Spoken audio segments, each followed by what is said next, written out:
Welcome to episode 104 of Adult Music, the podcast with music for the mature mind. And all this really is a conversation of old friends.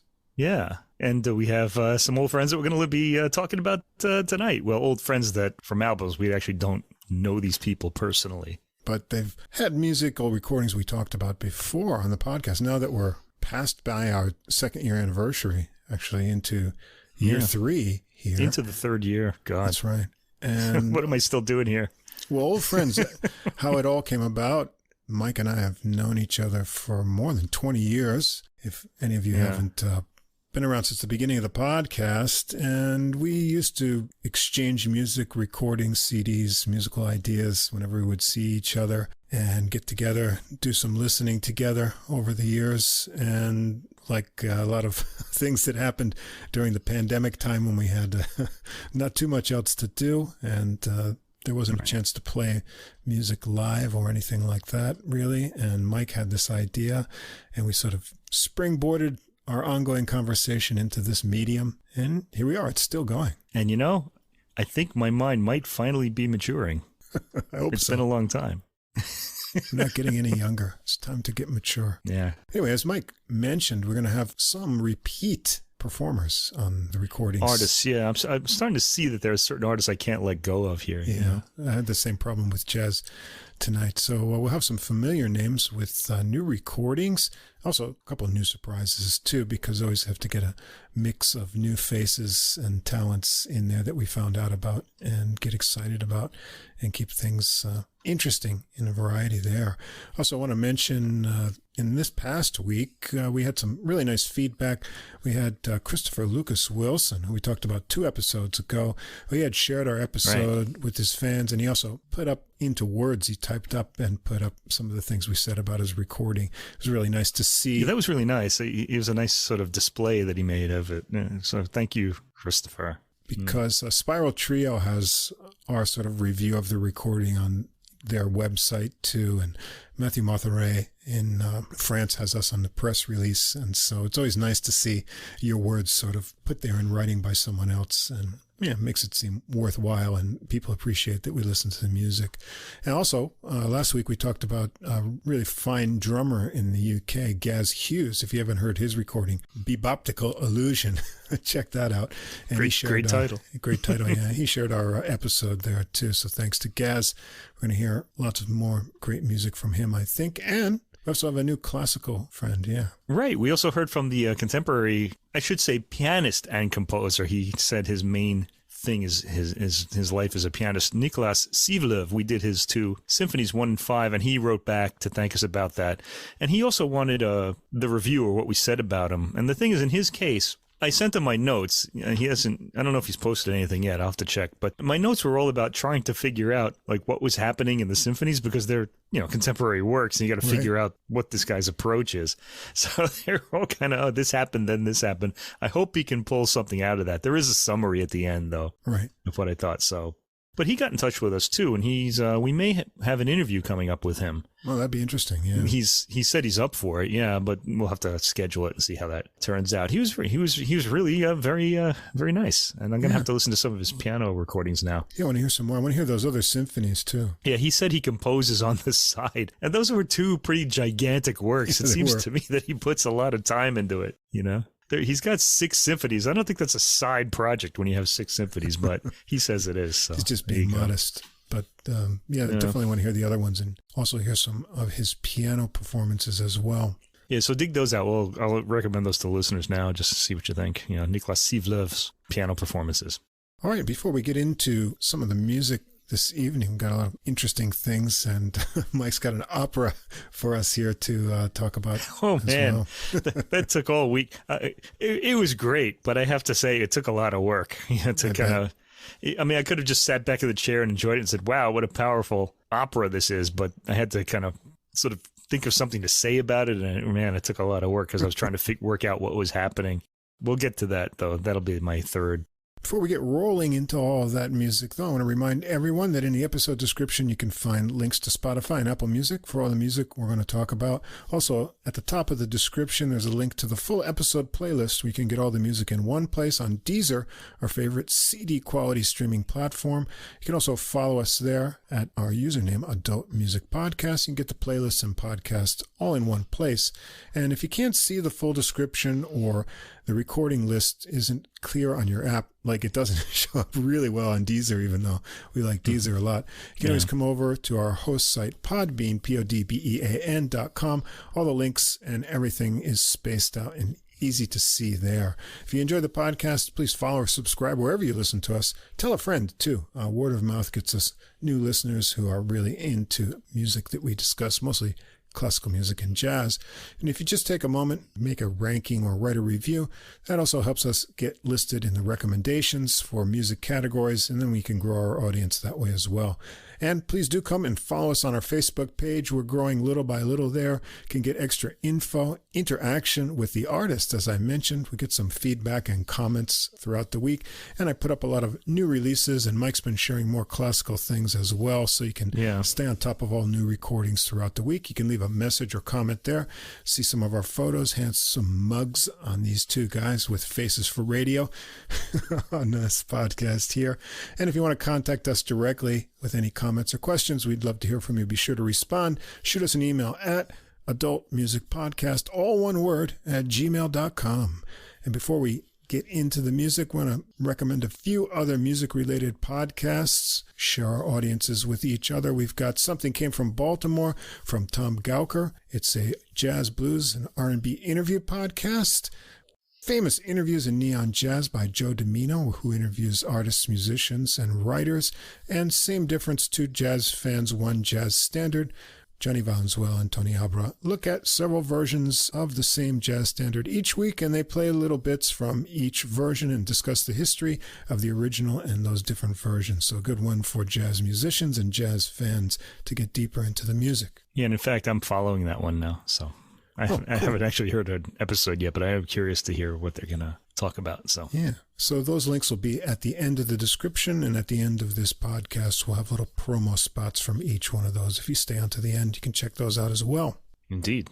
All right, well, I spent the whole week in my easy chair, with my brandy snifter in hand, listening to all of these new classical recordings. I want to say to listeners, brandy is the best drink to be sipping at while you're listening to classical music. If you get that right buzz, it just puts you in the perfect place to just have the music just elevate your spirits. It's really amazing, but you have to kind of balance it right. You don't want to get drunk doing this. You just want to get that nice buzz, and then listen to the music will take you the rest of the way. So I was floating around in heaven all week long. It was really great. I heard some great recordings too. Some of them I posted about on Facebook. You can check there to see what they are.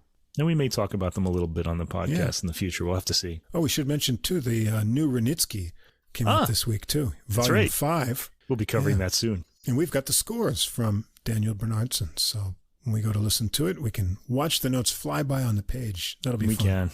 Yeah, okay, except that on my tiny computer screen. I can't really fit the whole score. Yeah, it's hard. I think you have to print those out in that giant paper that they use. But that's good to have. Anyway, we'll be getting to that soon. We are committed to bringing you Wranitzky. And I want to say something else about Wranitzky. Presto Music in England picked that as one of their albums of the week. So I guess Wranitzky is making his mark now. People are starting to notice this Naxos set of recordings. I think that might have happened after the last year's Harmonia Mundi release. Right. Suddenly he's on the radar, and now they've picked this one as one of the recordings of the week. So Daniel will be really happy about that. Yeah, Wranitzky's coming back he's coming into style really for the first time since he was alive. Okay, so anyway, we said we're talking about old friends. What that means is that we pick artists that we've talked about before on this podcast. And the first artist that I have here is Patricia Kopatchinskaja on violin. Now, I think this is the fifth or sixth time we're must be talking about her. I think it might be the sixth time. The thing about her is she's what I think of as a real artist. She takes real chances with her playing, with her programming, and sometimes it doesn't really work. So you really don't know what you're going to get. She's a fantastic, magnetic player. So I'm always interested to hear her. And I think I tend to, these days, I tend to sample it and say, well, should we talk about this one or not? But so far, the last three have been really fantastic, including this one. This is Janáček, Brahms, and Bartók sonatas for violin and piano. It's Patricia Kopatchinskaja on violin, and she's accompanied by, okay, how do we say this guy's name? He's Turkish. Fazıl would be the Turkish way to say it, but the French say Fazıl say, as I guess English people would too. So I guess this is one of those cases where you can choose your pronunciation. I'll pick Sai because he's Turkish, and I just want to stick with his the way he grew up hearing his name. Okay, so I'll do that. Anyway, so that means my last name would be Vezuto and not Vezzuto, which I actually prefer. But because it's very musical. I like just musical things. Okay, this is on the Alpha label. The booklet note, I have the CD of this. The booklet note consists of and I put this in quotations, conversation between the two performers. But it's kind of a sort of stilted conversations where one person can't say enough good things about the other person. Oh, you're so amazing. No, you're amazing. It kind of came across like that. They kind of compliment each other ad nauseum. We can hear that. We don't really need to know that they think each other is great. Otherwise, they wouldn't be playing with each other if they didn't, would they? Anyway, they do go into the three works a bit. What Kopatchinskaja says about the Janáček piece is really interesting. This is the first one we're going to hear. She says the middle movement sounds like a foreign element, and in fact, it was composed first, and the rest of the sonata was completed after a long break. She calls the entire sonata together concentrated and wounded. Yeah, I could hear that. And she says Janáček composed speech melodies that speak and scream unbearably. Speech melodies. Want to keep that in mind. I was kind of listening for that, and I really did hear it because the themes for the violin, they're not as melodic as they are phrase-like, and they are telling sort of a story without words. She also calls some of its elements, I like her choice of adjectives here, fierce, sick, and abnormal. Interestingly, people have used the same words to describe me at certain times, but we'll skip that for now. That's from my other podcast, Mike Bears His Soul to unwilling listeners, so you'll have to tune into that one to hear that part. Anyway, let's get on to the recording. Tracks 1 through 4, Leos Janáček's Sonata for Violin and Piano. There's no key given. First movement, by the way, Patricia Kopatchinskaja kind of abbreviates her last name as Pat, and it also happens to be her first name. And I refer to her a lot, so I'm going to just call her Pat. So when I say Pat, I'm talking about Kopatchinskaja, okay? Because that's a long name to say over and over. Yes. Okay, anyway, so she's Pat, let's say, starts digging deep on her opening violin theme. This is always very promising for me because I really like that digging in tone, even on the cello and viola and other string instruments too. The theme she plays over the repeating, rumbling piano chords is from deep in the heart and has a full, heavy tone. There's a lot of, there's a borscht-like quality to the heaviness. This is going to keep you warm all winter long. Okay. Sai, or say if you like, but I'll say Sai. Fazıl Sai gets a full, deep tone as well from the piano. And I should say right away, this is a great sounding recording, fully picking up the depth of tone, even in the piano's quietest passages. Now, there's something a little odd about the recording too, though. Kopatchinskaja, who I'm going to call Pat, is panned to the left side, or she's standing on the left side, and that mic picked her up. And the piano is almost fully on the right side. Now, there is a little bleed to the other channel. It doesn't sound like they're just contained in this one speaker, but you can hear her on the left. And it's kind of odd because you have this gigantic piano on the right side, and then there's her on the left. Now, this has the effect of that when Sai plays really loudly, Pat is always fully audible, even during loud passages. And this is one way to solve it. But if you're listening in headphones, it feels really weird to have one instrument in each ear. It worked really well on her Sol and Pat recording with Sol Gabetta on the cello. Right. Because you'd expect them to be in different channels, more or less, because they'd be on different parts of the stage. But here it's a little odd because the piano is such a big instrument. So anyway, listen for that. It's kind of interesting, and the dynamics work well, let's just say. And the sound quality is fantastic. But I just thought it was kind of an odd decision. If someone wants to write to us and talk about that, I'd be really interested to hear other people's opinions on that, especially if anyone who was involved in the recording, maybe even the artists themselves. There's full-blooded, deep red wine in the playing from both players. Very passionate performance. Even passages like the sparse one in 1 minute and 55 seconds in the piano come across with a depth we don't often hear. The sensitivity between the two players at 2 minutes and 27 seconds is touching too.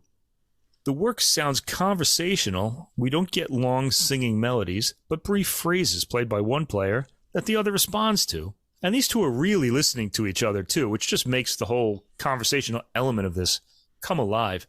Listen to the passion in the high notes that Pat gets at 3 minutes and 20 seconds around that time. Every time she plays, she gets a full-blooded sound dug from deep in the instrument and, quite frankly, from deep in herself. Excellent performance here. This might be one of the best performances I've ever heard of this movement. But that whole idea of like the violin in the left channel, the piano in the right channel kind of gives me a few reservations. You might want to hear it recorded a bit differently, you know. And there are other good performances of this too. But this is really fantastic and really fully felt. The second movement, Ballada, this is the one that she says was composed earlier and sounds different, comes across like more of a song, and it doesn't seem like it's in the same idiom as the first movement. It's more song-like and really more traditional. It's melodic in the violin, and the piano accompanies. Pat is songful and melodic here, and Sai gets a warm sound out of his chords. At about the 50-second mark, we get a new theme in the violin, which the piano sensitively comments on. It's fantastic duo playing. I'm already hooked. I was hooked in the first movement. And I'm really looking forward at this point also to the next two pieces, which I really love. The Janáček piece I like, but the other two are really big favorites of mine. A rather hopeful passage is heard from the 1 minute and 25-second mark. There's extremely sensitive playing all the way through the movement. And listen from 2 minutes and 30 seconds to just after the 3-minute mark for some well-balanced, sensitive playing. The piano sound, which is forte from around 3 minutes and 50 seconds, is extremely well caught on the recording, fully dimensional, and Pat gets an appealingly thin tone on her high note at the very end. It's kind of wispy, and intentionally so. Okay, thin is usually a word to used to disparage violinists, but what I mean is something like highly sensitive and kind of wispy here. The third movement, Allegretto, comes across as a folk-like dance, while the violin slashes downward glissandos. And the attack is really very hard with the bow. It comes across as conversational and dramatically so in this performance. I like the way both performers are so committed to their particular interpretation. Just after the first minute, we hear from some sweet, full-toned, double-stopped chords from Pat that come across beautifully. This is a departure from the opening folk theme, a B section. Then in 1 minute and 54 seconds, we hear the opening A section again. The fourth movement, oddly, is an adagio. This is the last movement. You'd usually end with something a little more kind of rhythmically, vivacious or something. But this ends with an adagio. It has a mildly agitated opening with the violin hiccuping and settling. Then the main theme starts shyly in the violin at about the 1 minute mark. We hear a repeat of all of this material immediately afterwards. The opening agitated theme goes into a build-up on the piano, which the violin takes over trilling chords in the piano, heard at the 4 minute mark. The trilling material goes into a decrescendo, and we're back at the opening, hiccuping theme in the violin, and the music quietly dissipates for the ending, and that's the end of the piece. Tracks 5 through 8 are Johannes Brahms's Sonata for Violin and Piano number 3 in D minor, opus 108. Brahms wrote all 3 of his violin sonatas towards the end of his life, not quite at the end, but sort of in the I think it was the 1880s. He died in the 1890s. That's not really towards the end of his life. He still had 10 years left. Anyway, this is the third one, and it's in 4 movements, and starts allegro, played quickly and very quietly by Pat, with Sai sensitive to her sound and keeping his sound down. Pat practically sighs her melody out of the instrument here. It's a little quick, though. The tempo is a little fast, I thought, and I think you lose a little feeling in that. The piano thunders its chords for the bridge to the second theme, which we hear at 1 minute and 16 seconds. The piano plays it first, then the violin with piano accompaniment. This performance is very alive and not very traditional in approach. The performers are letting the inspiration of the moment dictate the phrasing. In the second minute, the development section starts. Well, when I say that, it's not like jazz. I mean, I'm sure they've planned something out, but it kind of, they managed to put across the, a sort of spontaneity while they're playing. And one is listening to the other, and he's going to mimic that. Well, not mimic or respond to that style. He's not just going to read from the score. In the second minute, the development section starts. At the 3 minutes and 35-second mark, we hear the opening theme again played quickly but melodically and with nuance and phrasing by Pat. The bridge section thunders out of the piano again in the 4th minute. The second theme is heard at 5 minutes and 9 seconds. There's a coda involving the opening theme at the 6th minute. In the second movement, Adagio, Pat says she hears this movement like someone whispering in her ear, and she plays it that way. She has a light touch on the bow and some light vibrato on every note. There's a great descending double stop passage at 2 minutes and 54 seconds that actually sounds full of emotion in Pat's hands. Sensitive ending to this glowing movement. So listen, think about that. Someone whispering in your ear. Not me, though, because that would be creepy. Un poco presto e con sentimento is the marking on the third movement. This is taken by the piano with a lighter touch. When it's Pat's turn, she brushes the theme out of the violin. Attacks are soft on both instruments, and Pat gets her own unique phrasing out of every line. So this is a really unique performance of this violin sonata. Sai is very present as well in his playing. These two are just fantastic together, and they have recorded together before. Kind of wish they'd do it more often, though. You're always aware of Sai, even if not focusing on him in accompanying passages. The fourth movement, Presto Agitato, starts with thundering chords from the piano. Sai gets an appealing full sound out of these chords without making them sound like they're crashing. And Pat is always easy to hear, even in louder passages. And there are a lot of them in this movement. It's a pretty loud movement. Listen at about 1 minute and 50 seconds for that. Great recording. Again, I guess I should repeat. I think at about 2 minutes and 10 seconds, we're hearing the same theme that Pat called a sinister and displaced theme, conjuring up the image of dead souls wafting over a cemetery. That description reminds me of Chopin's second piano sonata, fourth movement. Anyway, she describes that. She's very imaginative in her description, and then also in her playing. It carries over, which I'm happy to say. The section is very brief and explodes into familiar material afterwards. That's at the 2 minute and 10 second mark. The doubled lines in the beginning of the 4th minute are actually exciting here. The duo's ability to keep together at that speed and even build up tension in the perfectly judged crescendo is really thrilling. This leads to an exciting approach to the final chord, and the duo are most audibly of one mind and one body in this movement. It's really a fantastic musical performance, all right? Maybe not the best recording of this ever, there are more traditional approaches, but this is really a special one to hear just for the performance itself, if not the getting to the heart of the piece or something like that. They're really going for something unique and to themselves. Okay, we get a little bit of a challenge last. Bela Bartók, Sonata for Violin and Piano No. 1, Opus 21. I think this is Szekely 75. I hope I've read that the right way. And BB 84, if anyone's looking this up. So Bela Bartók wrote 2 sonatas for violin and piano, and they're both really rough on the ear. They're kind of hard to follow. He uses a lot of paprika in this, a lot of spice, a lot of Eastern spicy harmonies in this piece, and in Sonata No. 2, which is not on this album. They're long movements, and they're kind of hard to follow, too. They don't really operate the way a sonata would, or maybe they do, and I just didn't follow it. But it's a 3-movement work. The first movement is Allegro Appassionato. There are arpeggios on the piano with that Bartók signature, a really harsh note on the violin that starts it out. And it's just really cool. I just like the way it starts. You hear that romantic kind of, rolling arpeggio on the piano, and then this note that really doesn't feel like it sounds there from the violin. And you're like, oh, here we go. The violin gets a lot of the against the harmony notes to play as the piano remains harp-like for a lot of the opening. The directions in this movement go in are rather hard to describe, with certain moods morphing into others. So it's not like this section, then this section, then this section. They sort of elide, as we say. I said morph into others.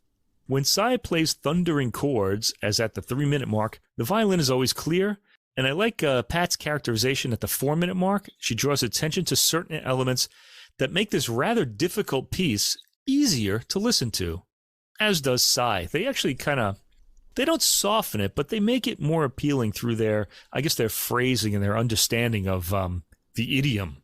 I pulled out a lot of elements in this piece that I hadn't heard before.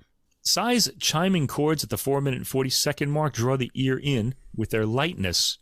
The whole passage from that point through the next few minutes are quiet and mysterious, with intriguing quiet tones from both violin and piano.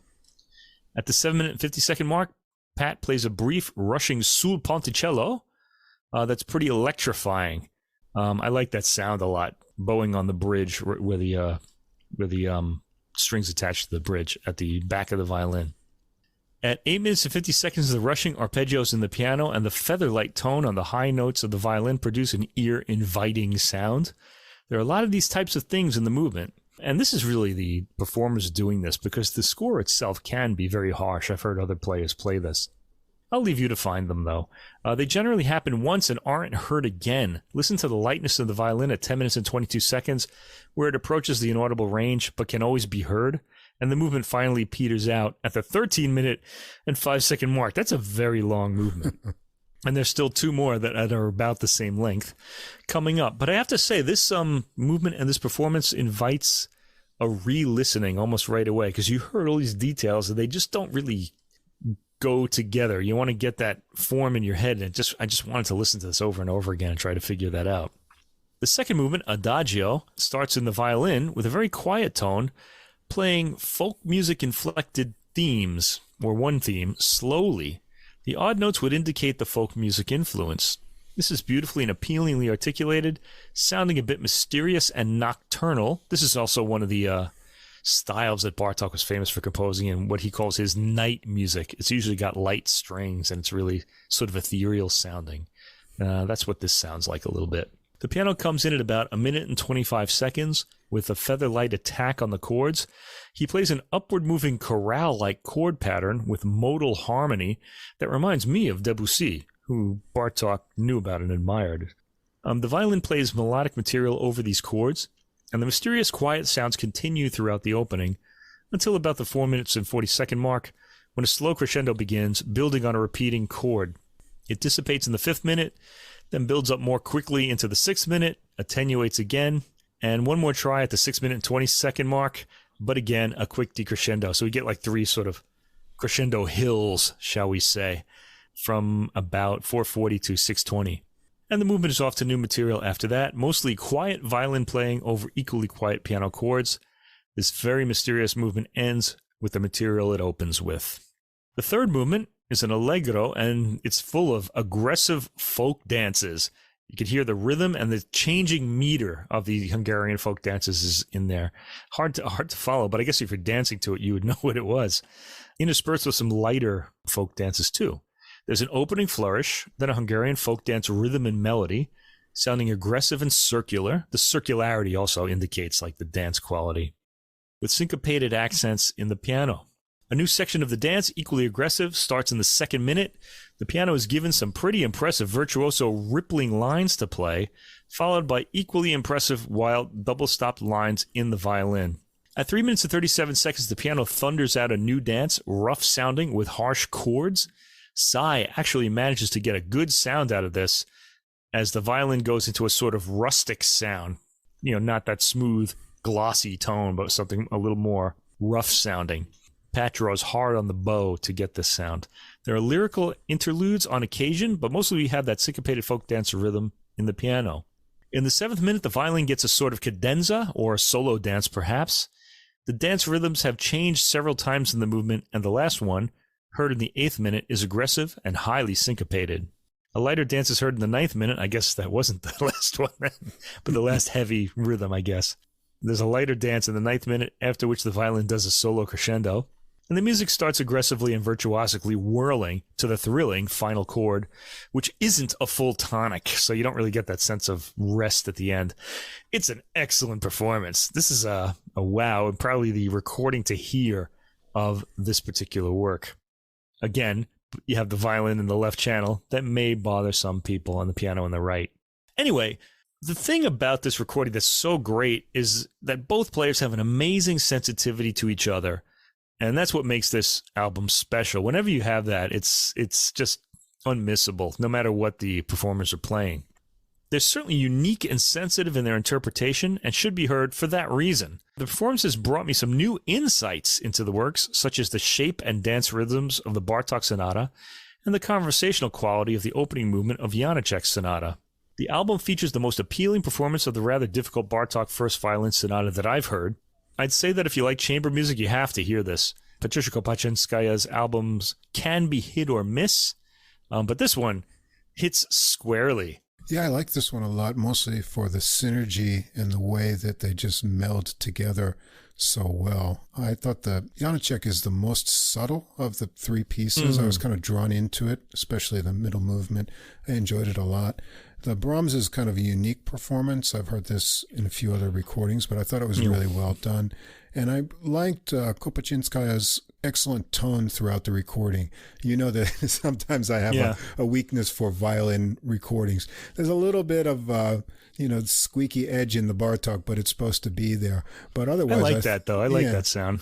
I thought her tone was really warm and well-rounded through all of the works. But I was impressed, and I used the same word, sensitivity, of Say's playing. I just thought that he was following her closely, and his attention to dynamics throughout all the pieces was just astounding. And, the technical things just are smooth as butter there, too. And, the Bartók, that can be tough to get through. I think we were talking about it during the week, and I said, it's like I order a Caesar salad, and I get this plate of like kale and endive, and it's all this bitter stuff you have to go through. But I kind of liked it, and I especially like the final movement for the energetic dance rhythms and the movement, and there's really interesting piano chords. The harmony in there, especially at the end, is kind of intriguing. And I always like Bartók's harmonic sense and ideas. So at the end, when I got to the end, I thought, that was pretty good after all.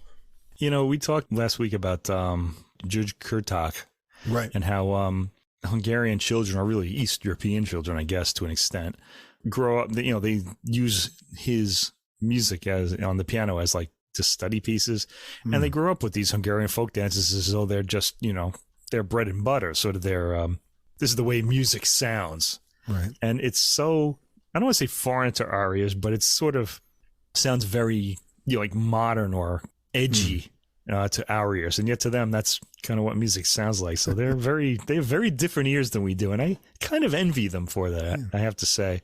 Interesting. I was talking to a Japanese friend who, one of the things that absolutely infuriates me is when somebody tells me they don't like Mozart, because that's like the saying, I don't have any ear at all, basically.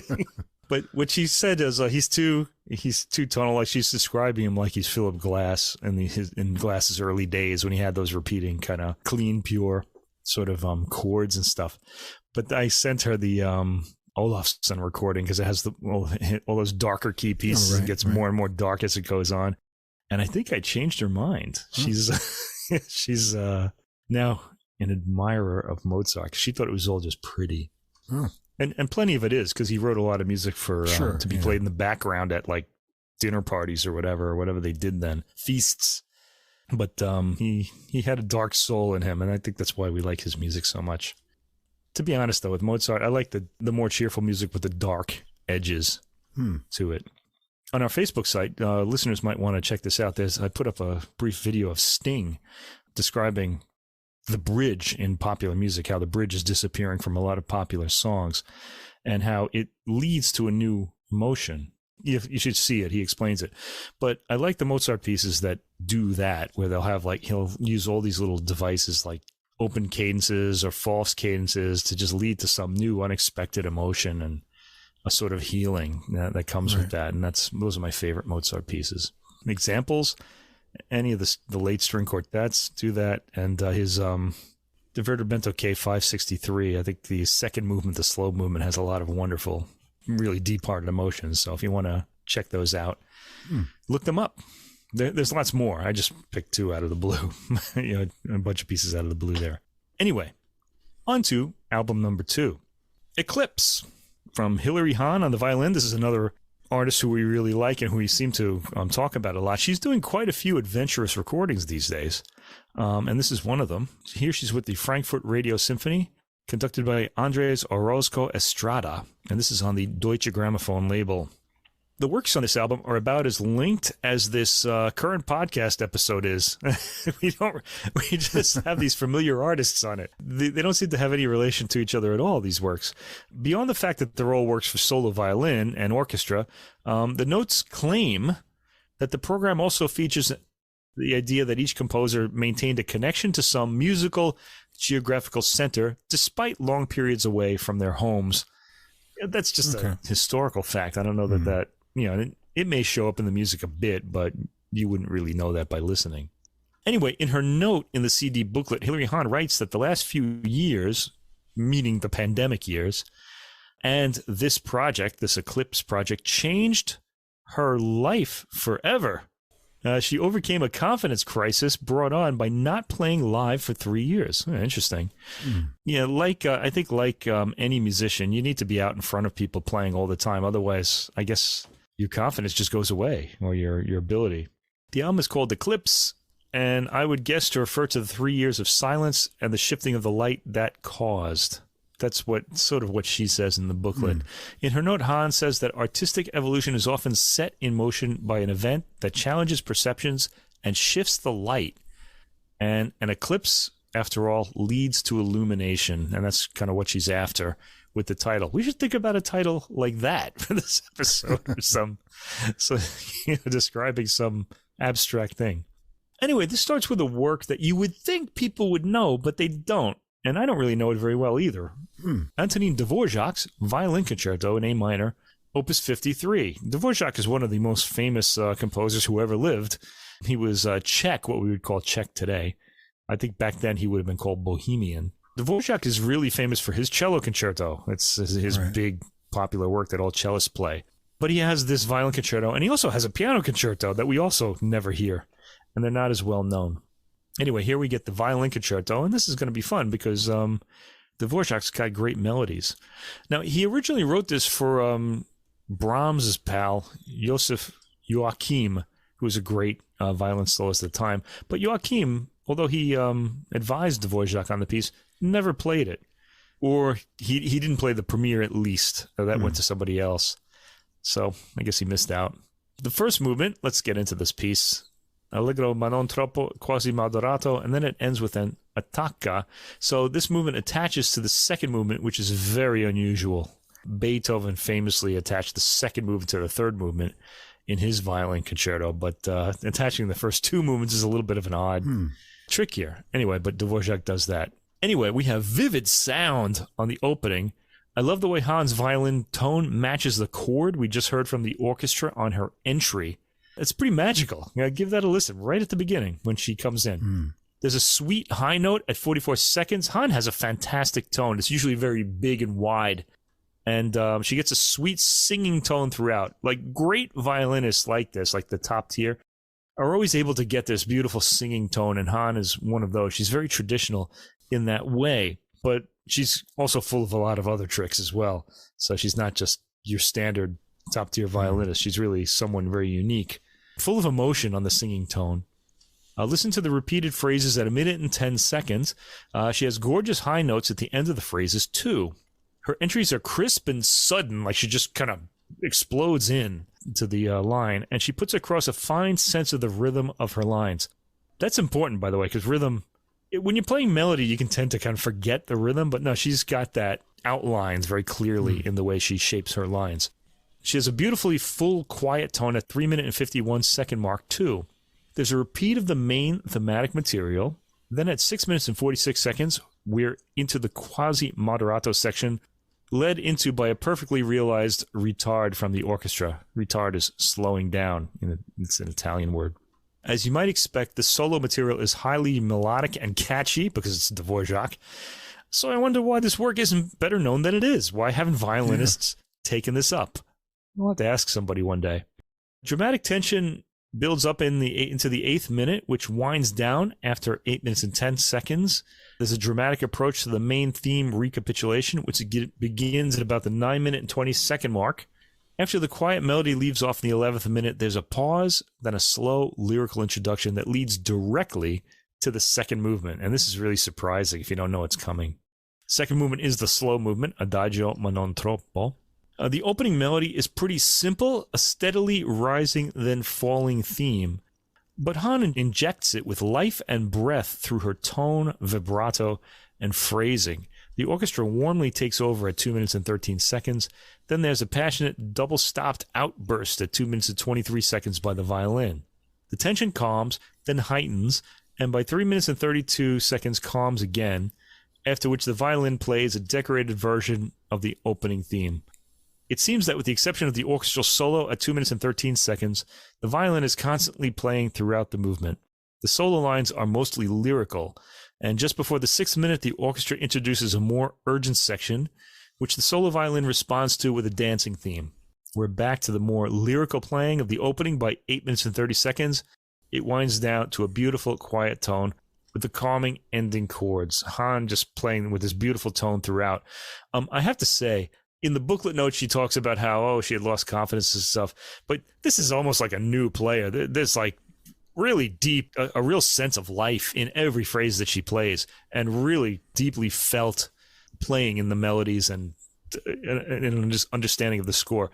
This is really fantastic playing. Hahn has always been a great player when she's been before the public, but I think this is on another level for her. Okay. Anyway, the third movement, finale, Allegro giocoso, ma non troppo. This is a rondo with 2 versus 3 beat accents on the main theme. One of Dvořák's catalog of highly appealing themes with strong dance rhythms reinforcing it in the ear. The first departure from the rondo theme is underway by 1 minute and 30 seconds. At 2 minutes and 20 seconds, we're hearing a 2-beat dance rhythm accompanying the violin's dance. This long passage ends at 3 minutes and 26 seconds. I think the 2-beat dances are called a dumka, if I understand this correctly. I'm not too familiar with those dances from Eastern Europe. This long passage ends with 3 minutes and 26 seconds when we hear the rondo theme in the high violin range, and again with very quiet double stops after 3 minutes and 50 seconds. Fantastic playing and tone throughout this piece. At the 4 minute and 17 second mark, there's a second departure from the rondo theme, also with a strong dance profile. At the 5 minute and 7 second mark, the violin's note values double, building incitement and tension. So it's almost like a rubber band has been let go and like everything is at double speed now. It's a pretty cool effect. That's at 5 minutes and 7 seconds. But you have to be listening before that to get the effect. At 6 minutes and 12 seconds, the rondo theme returns, this time with the violin playing its line in the lower range and with agitated style. Then back into the high end for the repeat. There's a third departure from the rondo theme that's figuration heavy, leading to a triplet dance melody. At the 9 minute and 18 second mark, the main theme comes in with a flute playing the theme as the solo violin plays accompanying figuration. At 9 minutes and 45 seconds, we hear a variation on the theme in double-stopped harmony. There's a lot of virtuosity leading to the exciting end of the violin's line and up to the last dramatic chord. This is a deeply satisfying performance with exemplary violin playing. Hahn keeps the ear trained on the violin throughout the 30-plus minutes of this concerto. Okay, we're going to get some contrast now. The next piece is by the Argentinian composer, 20th century Argentinian composer, Alberto Ginastera. Ginastera, he's inspired by Bartók, and he has sort of a funny relationship with music fans. Like, some people really like his music and find it exciting. I'm one of those people. And other people find it barbaric and really hate him. So you'll have to listen to find out which one you are. But I was really looking forward to this because I've heard other pieces by him. And I had never heard this piece before. This is the first time. Violin Concerto, Opus 30 is the name of the piece. This starts out with a first movement that's divided into several tracks. It's a set of studies for the violin. This goes up to track 11. Tracks 4 through 11 are the first movement, and they separate the separate studies. It starts with a cadenza, and it's pretty dramatic. We don't hear the orchestra at all right at the beginning. Loads of double stops. The challenge starts right from the beginning in this work. Yeah, for me, Ginastera's harmonic style has a lot of Bartók's harmony in it, and you can hear some of the Bartók edginess here. There's some pretty wild stuff in this 5-minute and 23-second cadenza, and Hahn has the passion and angst to put it all across. She's fantastic here. This is starting out to be a memorable performance, just like the Dvořák. At 3 minutes and 22 seconds, the music quietens a bit, developing into double stops with one note trilling and the other sustained. Clearly, this work was composed so that amateurs will know to stay away from it right from the beginning. But I'm pretty hooked. Hahn's playing is riveting. Yeah, I can just imagine somebody like trying to play through this and just walking away before the orchestra even comes in. It sounds really, really hard. But Hahn really puts it across with a lot of deep passion and really fantastic technical playing as well. It's mostly double stops. Anyway, from track 5, we have Studio 1, Per gli accordi, for, I guess, perfect notes or for octaves. I'm not really sure. No, octaves would be accordi. But in tune things that go together. This is a very cool entry by the orchestra, sounding ominous. There's a rich tone, and the timpani and other percussion register vividly. Yeah, there's percussion in this, by the way, which is often the case in a Ginastera work. The percussion of the timpani hit you in the solar plexus, always a good sign for me. And a subwoofer is just going to make this more pleasurable. Turn it on if you have one and you're listening to this. The bass drum subtly rumbles like distant thunder as the violin plays wild, repeated chords. All right, the second study, per le terze, for thirds. This is in Allegretto. The movement is structured like a set of studies. As I said, the violin plays winding thirds as the orchestra accompanies with light pizzicati in the strings. The violin line is pretty wild and played with substantial abandon to make it exciting. Third, per gli altri intervalli, other intervals. So there are going to be a lot of different intervals in this track 7 study. The violin pattern still stays the same, though, as it was in the thirds section. The orchestra sounds are really interesting. Sustained notes on percussion and possibly harmonics, too. It sounds spacey or otherworldly. Track 8, study 4, for arpeggios. A brief pause before this movement. The rapid arpeggios are played by Hahn as the orchestra plays the atmospheric thematic material. And man, she is on fire on this album. These arpeggios really are just, ripped out of the violin. It's just fantastic. Track 9, study 5 for harmonics, gli armonici. This also starts after a brief pause. It's eerily quiet at the beginning. There's chiming percussion in the accompaniment from the percussion, played very gently. The violin goes into harmonic phrases after the 40-second marks, and it's very pretty and a bit eerie, too. You see, this piece uses a lot of my favorite violin effects, the harmonics, the rapid arpeggios, just all these different sounds. Track 10, this is something that Ginastera probably got from Bartók for quarter tones.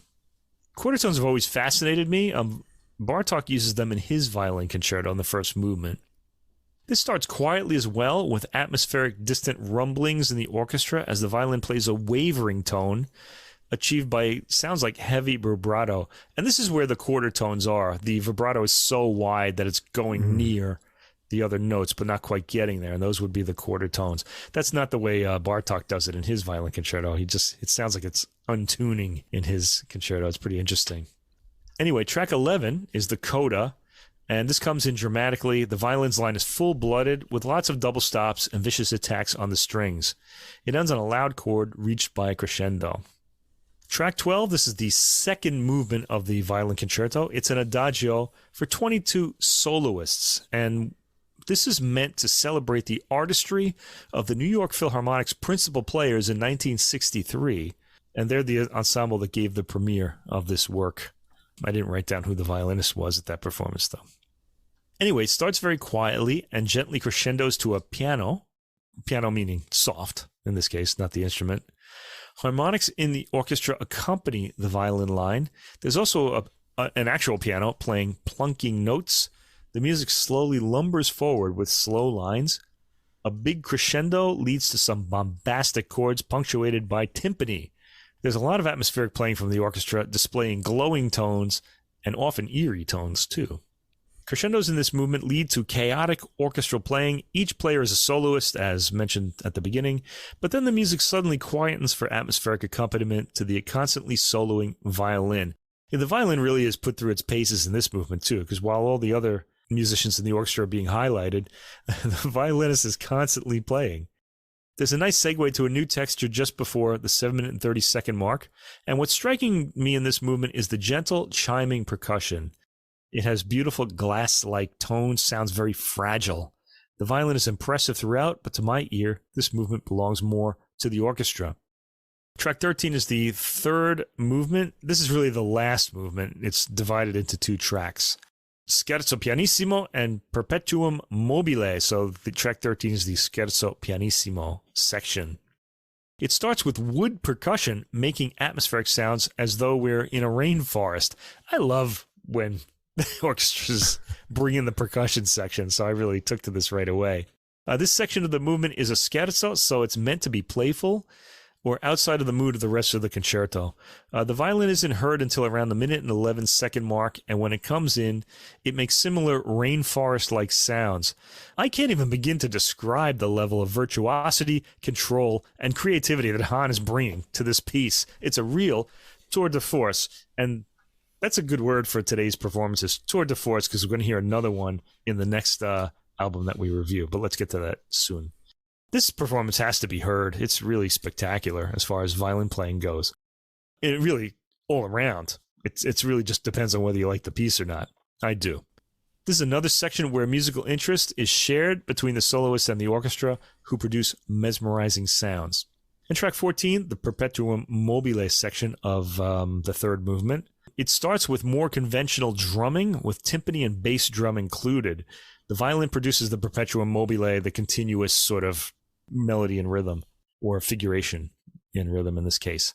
Hahn's impressive technique is heard over compelling orchestral sounds, mostly percussive, but not in a steady rhythm.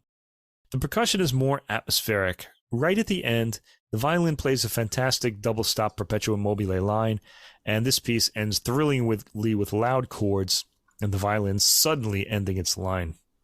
Okay, so we're going to end with Pablo de Sarasate's Carmen Fantasy, Opus 25, an old warhorse for violinists.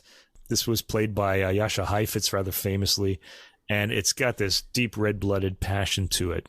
But Hahn doesn't play it the way that most violinists play it. She doesn't really play it for show.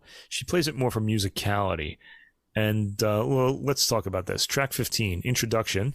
This very famous set of themes features the violin playing Carmen's melodies, which Hahn handles with a gorgeous legato line, slightly veiled and smoky. The tempo is on the slow side, but brings out the Spanish rhythms clearly.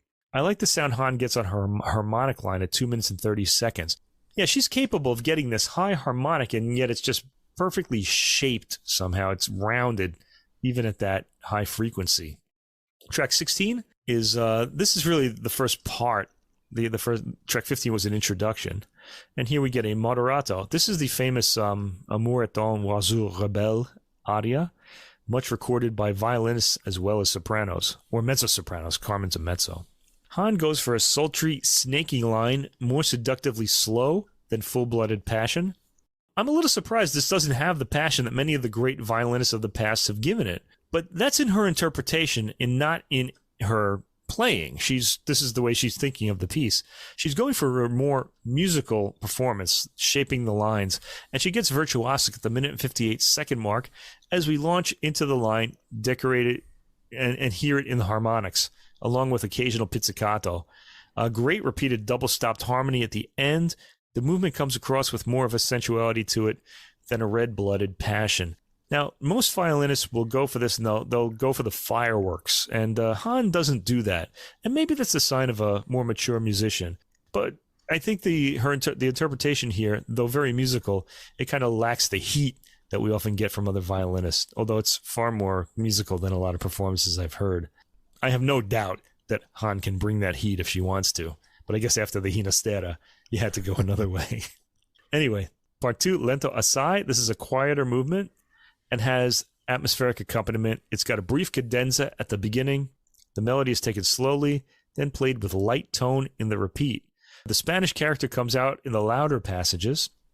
We've heard a lot of harmonic playing from Hahn, and she gets the same gorgeous full harmonic tone every time she plays these difficult passages. Really fantastic.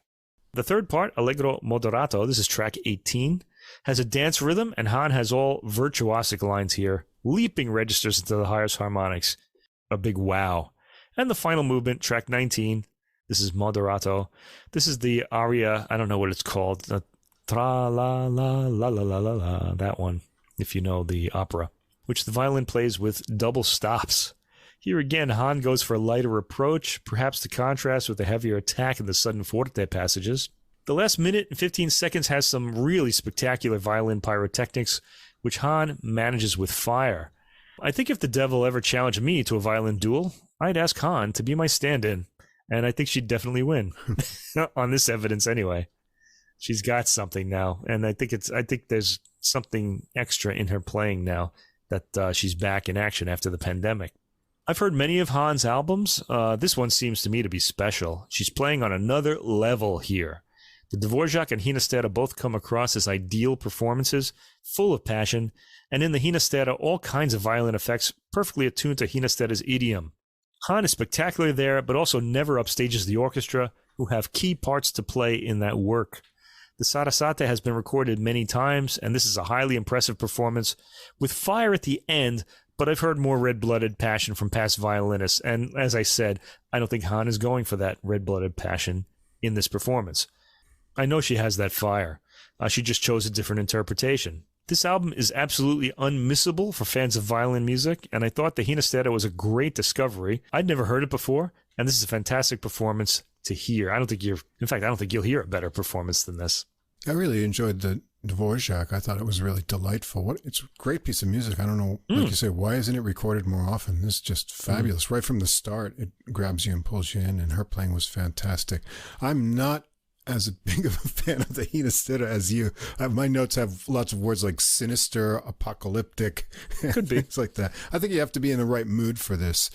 Technically, it's really pretty amazing, the things that she does. What does it say about me that I'm always in that mood? I don't know. Yeah. To me, I was just... It says not to date me. That's what it says. I was basking in the glow of the Dvořák, and then I was thrown into this like war movie. It was quite a contrast. Yeah. I did enjoy the percussion in there, though. That sort of... gave me some other interesting things to listen to. The kind of rough other things that happen in there. I'll have to give it another shot. It was my first time to hear this piece, and it was a bit jarring to me. If I'm in that kind of aggressive mood, I might enjoy it. Yeah, the Sarasate, this Carmen music is just, everyone knows these melodies, and I thought, I just wrote played with great flair right from the beginning of the introduction with those really high notes, and I like the way she phrased it. As you say, I don't think, I don't want to say she's holding back, but I got more of a musicality and a sense of great phrasing from it rather than a show-off kind of performance, and I like that. Anyway, so it was a nice way to end the program. Yeah, really well done. As a musician, if you're not out there in front of people playing, that does sort of get you out of your element a little bit. And maybe that's what she's talking about with live performances. But certainly her playing ability, and then in the studio like this, only seems to be getting better from the releases we've heard. So, yeah, this sounds fully confident and real masterful playing. She mentions in her booklet note that she was in Frankfurt in her hotel practicing the Ginastera with the windows open, and people shouted kind of nasty things to her from the street because they didn't like it. Anyway, they appreciated the Dvořák, though, when she was practicing that. Anyway, by the way, just for listeners who are more literary, as I am too, there's a book by Louis de Bernières. He's a British writer. And in his book, I hope this is right, The Troublesome Offspring of Cardinal Guzman, he goes into a thing about South American composers and is rather insulting toward Ginastera's music. At least the characters are in the book. They say it's barbaric, and he's often called that, but I think that's what draws me to it. I think he takes after Bartók in a way. Well, I have to say, I talk about this with people sometimes.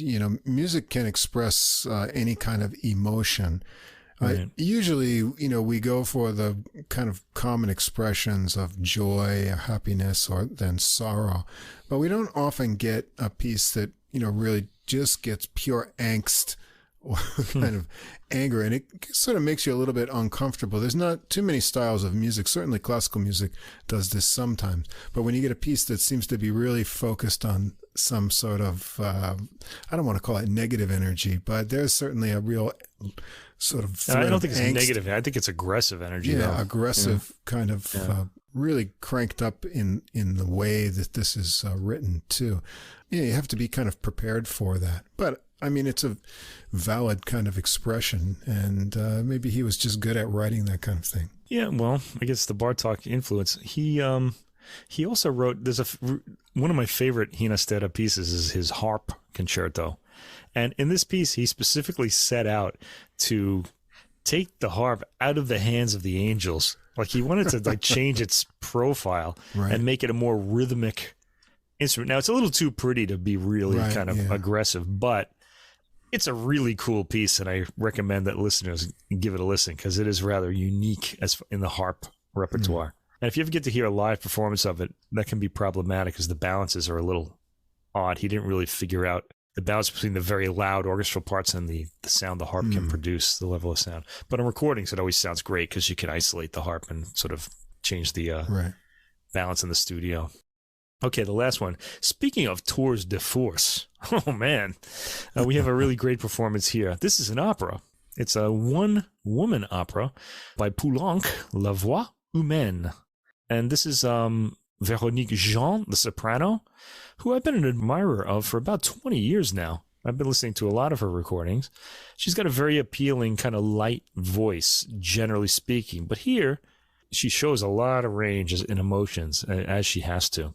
She's accompanied here by the Orchestre National de Lille, conducted by Alexandre Bloch. And this is on the Alpha label. Last week, we talked about Stephen Hoff's string quartet, right? It's dedicated to a member of Les Six. And here we have an opera by one of those members of Les Six, Francis Poulenc. The text that is being sung here is made up of a one-act monodrama by Jean Cocteau. Now, I'm a big fan of Jean Cocteau's art in general. His paintings, his movies. He made a fantastic Beauty and the Beast that you should check out. His books. He really was a polymath, and he was just a really interesting person. He was part of the modernists of the early Paris in the early 20th century. This drama was written in 1930 and features the new sort of I don't know how new it was, but the now commonly in use telephone, which was sort of a new thing at the time.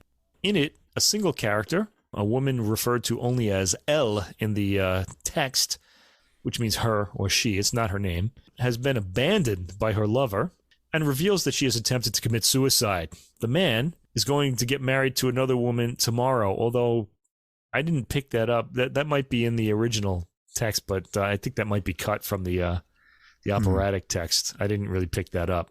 It just sounds like there's no mention of that. I should check out the original text and see, because I like Cocteau a lot. It does say that it was cut down, and it says some of the phrases were left in that deal with like past happiness and the relationship, but he omitted a lot of the psychological or social phrases from the original understandably. text, so. But it kind of makes it a little hard to understand. In fact, I spent most of the week trying to figure out what was going on in each scene, or in each section, I should say, because it's all one long 40-minute scene. The entire text consists of the woman's last conversation with her lover. We're not really clear. It's her lover, I don't think it's her husband, because they don't mention that. But they've had a 5-year relationship, we learn. It's a phone conversation, and we only hear her. The man isn't heard. She responds to him. Now, you got to think about this. If you're an actress doing this, you have to kind of put across the emotion the person on the other side of the phone is giving you, so that you sort of understand, you can get an idea of what he might be saying. Her responses make that clear, and Poulenc has added the musical element here in this 1958 opera adaptation of that. The piece is structured by the phone cutting off frequently without warning, and there are some musical signals as well. that tell us we're in a different section. The fact that we hear only her side, that means she has to find a way to communicate what she's saying to her through her vocal reactions. The orchestra helps a bit with this in the opera, but the soprano has to do just about everything here. This is a real tour de force for a vocalist, and it's becoming popular again, probably because we're being alienated all over again by technology, now with the smartphone, right? So we're just back in that same situation. The play and, of course, the opera explore the illusion of connection and over-reliance on technology in 1930 and via Poulenc in 1958 through themes of isolation, loneliness, heartbreak, and despair. And it's finding new audiences now. This has really just become popular again in the last 20 years, really, but this particular opera is starting to be taken up in the last few years. Now that our technologies are alienating us from the world around us even more than the technology alienated us only like when we were young, when computers came into being, and then telephones, television, all that stuff. It's a work that will keep coming back into fashion, sadly. Well, good for the work, but not for us, really. And well, for us, if we like to see things like this. And it's clearly coming back into fashion now. We can imagine a modern smartphone losing its internet connection so I can't send a chat message, or its SMS, I don't know, running out of money on your SMS so you can't send the next message. So the same kind of anxiety would occur as we hear when the woman's phone line is disconnected or interrupted. Cocteau's play and later Poulenc's opera had the protagonist talking on a landline, of course, because that's all there were. But modern performances, of course, have her on a smartphone. Now, you and I grew up in the last years of the landline, really. I mean, they still exist, but young people, it's really odd. They just can't imagine having to stay in one place and talk on the phone. It's really funny to me. But because to me, it just seems so, I mean, we did it, so it's so normal. So in a way, this is an opera about today. Although today we would break up via text, not really by phone, which is even more depressing than this opera is. We wouldn't have a work like this, though. So smartphones are anti-art. That's what I say. Because we can't, if you're texting everything, this opera wouldn't exist. There you go. Okay, so the original Cocteau piece, the 1930 stage monodrama, I won't call it a play since there's only one person in it, has been staged many times and has made a real comeback in the last 20 years. And so has Poulenc's mini opera. The Spanish film director, Pedro Almodovar, seems especially obsessed with the play or the situation. His film, Women on the Verge of a Nervous Breakdown, which I think came out in the 1980s, was inspired by the monodrama. His film, The Law of Desire, features the end of the monologue in this play. And he based a short on the play in 2020 with Tilda Swinton in the main role. So he just keeps going back to this. And you may also have heard of the short film made by Sophia Loren's son, Eduardo Ponti, with Sophia Loren in the title role, called Voce Umana. It was like Sophia Loren's film comeback, so she's in her son's short film.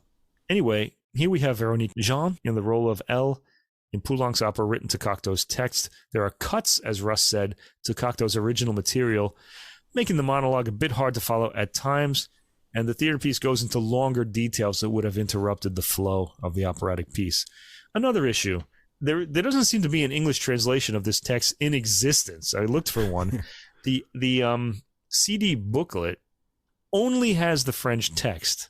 Now, you can try to hover your Google Translate camera over it to see the words, but they somehow don't make sense. It's a very idiomatic dialogue, but you can get a sense of it. And even if you don't know French, I mean, you can still kind of figure out a lot of what's going on. But there are little details that are helpful to know. Doing this made me understand why we don't do opera on this podcast. It took a lot of work to figure out what was happening. And I really summed up Jean's performance in this because it was so like these quicksilver changes. She's reacting to these things that are happening to her on the phone, and she gets a lot of emotions, and to have explained all of them would have taken the rest of the podcast. Anyway, let's go through the 21 tracks very quickly. It starts with an introduction, swirling figures. There's an instrumental at the beginning, and then there are ominous chords and timpani beats. This sets the tone. The swirling figures would be sort of the anxiety. The ominous chords are some kind of dramatic happening, and there's some calm Puccinian moments in the opera too. The second track, Starts with a xylophone, I think that is, for the telephone ringing. Is that what that is? I guess. Kind of sounds like it to me. Yeah. So every time you hear the xylophone, it's kind of cute, really. Yeah. Jean characterizes this character as anxious at the beginning and even on edge, which I guess is the right way to do it. Although I have to say, there are numerous ways you can interpret this role. And it just became obvious to me when I was listening to this. And this is just one. You would want to hear different performers in this role to just hear the different nuances of character that could be brought out of this text and music. We're aware right away that the pleasantries of the conversation that we're hearing are masking something more serious. So what we're hearing here is lines were crossed, and there's a woman on the other side of the call that shouldn't be there. In the 1930s, I think you had those women working as operators, right? Plugging the lines in, and they often got crossed back in the day. That never used to happen to us, though. Although I have had it happen in Staten Island in the 1970s, but it was very rare at that point. We can hear into other people's conversations sometimes. Okay, third track, the man reaches her here. There's a fake contentment coming into Jean's voice as she explains that she's doing well. We're going to find out soon enough that she's not. There are downward weeping string figures as she explains that she went out to eat with her friend Martha. Track 4, the music plays a quiet, creeping rhythm as the woman describes her evening, and she says she couldn't sleep. She took a pill, only one, she says. Later on, we're going to find out she took more than that. I'll tell you how many when we get there. So we have a sense here the man is concerned about her. Something's wrong. The music builds in the drama. It builds harmonic tension. Excellent pacing by the orchestra in support of Jean's performance, and this is true through the entire performance. There's a dramatic dissonant chord. These often interrupt to change the mood and section of the work. And the woman, agitated, says, very strong, I have a lot of courage. So something ominous is coming up. There's no accompaniment when she says these words, so that indicates she's getting no support, sort of, from her thoughts or anything. We slowly start to understand what the situation is. She ends by asking, what trial? And then, resignedly, yes. I'm guessing this court case involves her? It's never made clear, so I don't really know. And this is the only mention of a trial in the entire text. Are they married? Are they getting divorced? This would have been an unusual thing to do in the 1930s, although I guess it happened then. Track 5, Desperation. As the woman can't hear the man, the line is compromised. A sad descending theme accompanies the woman dejectedly saying that her letters and his are in a bag, and he can get them when he wants. So now it's clear from this point that they're separating, and she's unhappy about it. She tells him not to be sorry, and that she was the one who was stupid, and he apparently comforts her. And in fact, she seems, we find out from later details, to have done something that sort of set him off, or was the last straw or something like that, but we never really find out what it is. It's something she said, but now she's really repentant. Track 6, there's a bit of anger here as the woman responds to the man accusing her of faking her emotions, and you want to hear all these changes in Véronique Jean's tone and approach when these things happen. It's pretty amazing. She says she's incapable of doing that. What that is, we don't say yet, but we're going to find out. There are stabs from the orchestra, probably indicating her inner feelings. She's telling him she doesn't sound like someone who's hiding something, but kind of like in Wagner, the music indicates she's hiding her suffering. She rather pathetically blames herself for the failure of their relationship. She keeps doing this, apologizing, and the reason why is because she wants the man back. She's a bit afraid. Track 7, the music smooths out for a moment as the woman recalls a time in Versailles when she was selfish with him. The music and Jean's voice become agitated as she accuses herself. But again, the man tries to take the blame for apparently what was a fight that they had. The conversation calms and strings take on a wavy nature as the woman tries to remember a date. On track 8, there's real tension and desperation as the woman explains that the bag with their letters will be downstairs with the concierge when he comes to pick them up tomorrow. She didn't realize things would be happening so fast. She's afraid of losing the man and doesn't know whether she'll stay home or go to the countryside with Martha. These lines are lyrical and romantic, and we get to hear that gorgeous tone we've been enjoying on so many of Jean's albums of French chanson. Track 9, more phone problems. A lot of moods are heard in this section: melting lyricism, anxiousness, and a flirtatiousness when the woman claims she can see him with her ears. Track 10, there's some real sadness as the woman admits that she's not in the habit of sleeping alone. So we're going to get deeper and deeper from this point into her isolation and her loneliness and her fear. This gives way to self-hatred as she says she doesn't dare look at herself in the mirror because she sees an old woman there. She responds angrily to the man saying she's cruel. Then the connection gets crossed again. Track 11, there's more desperation as she tells the woman whose line she's crossed to hang up. When the phone rings again, the operator tells the woman that the man's line is busy. We learn here that the man is calling her from a restaurant and that the line keeps getting cut off.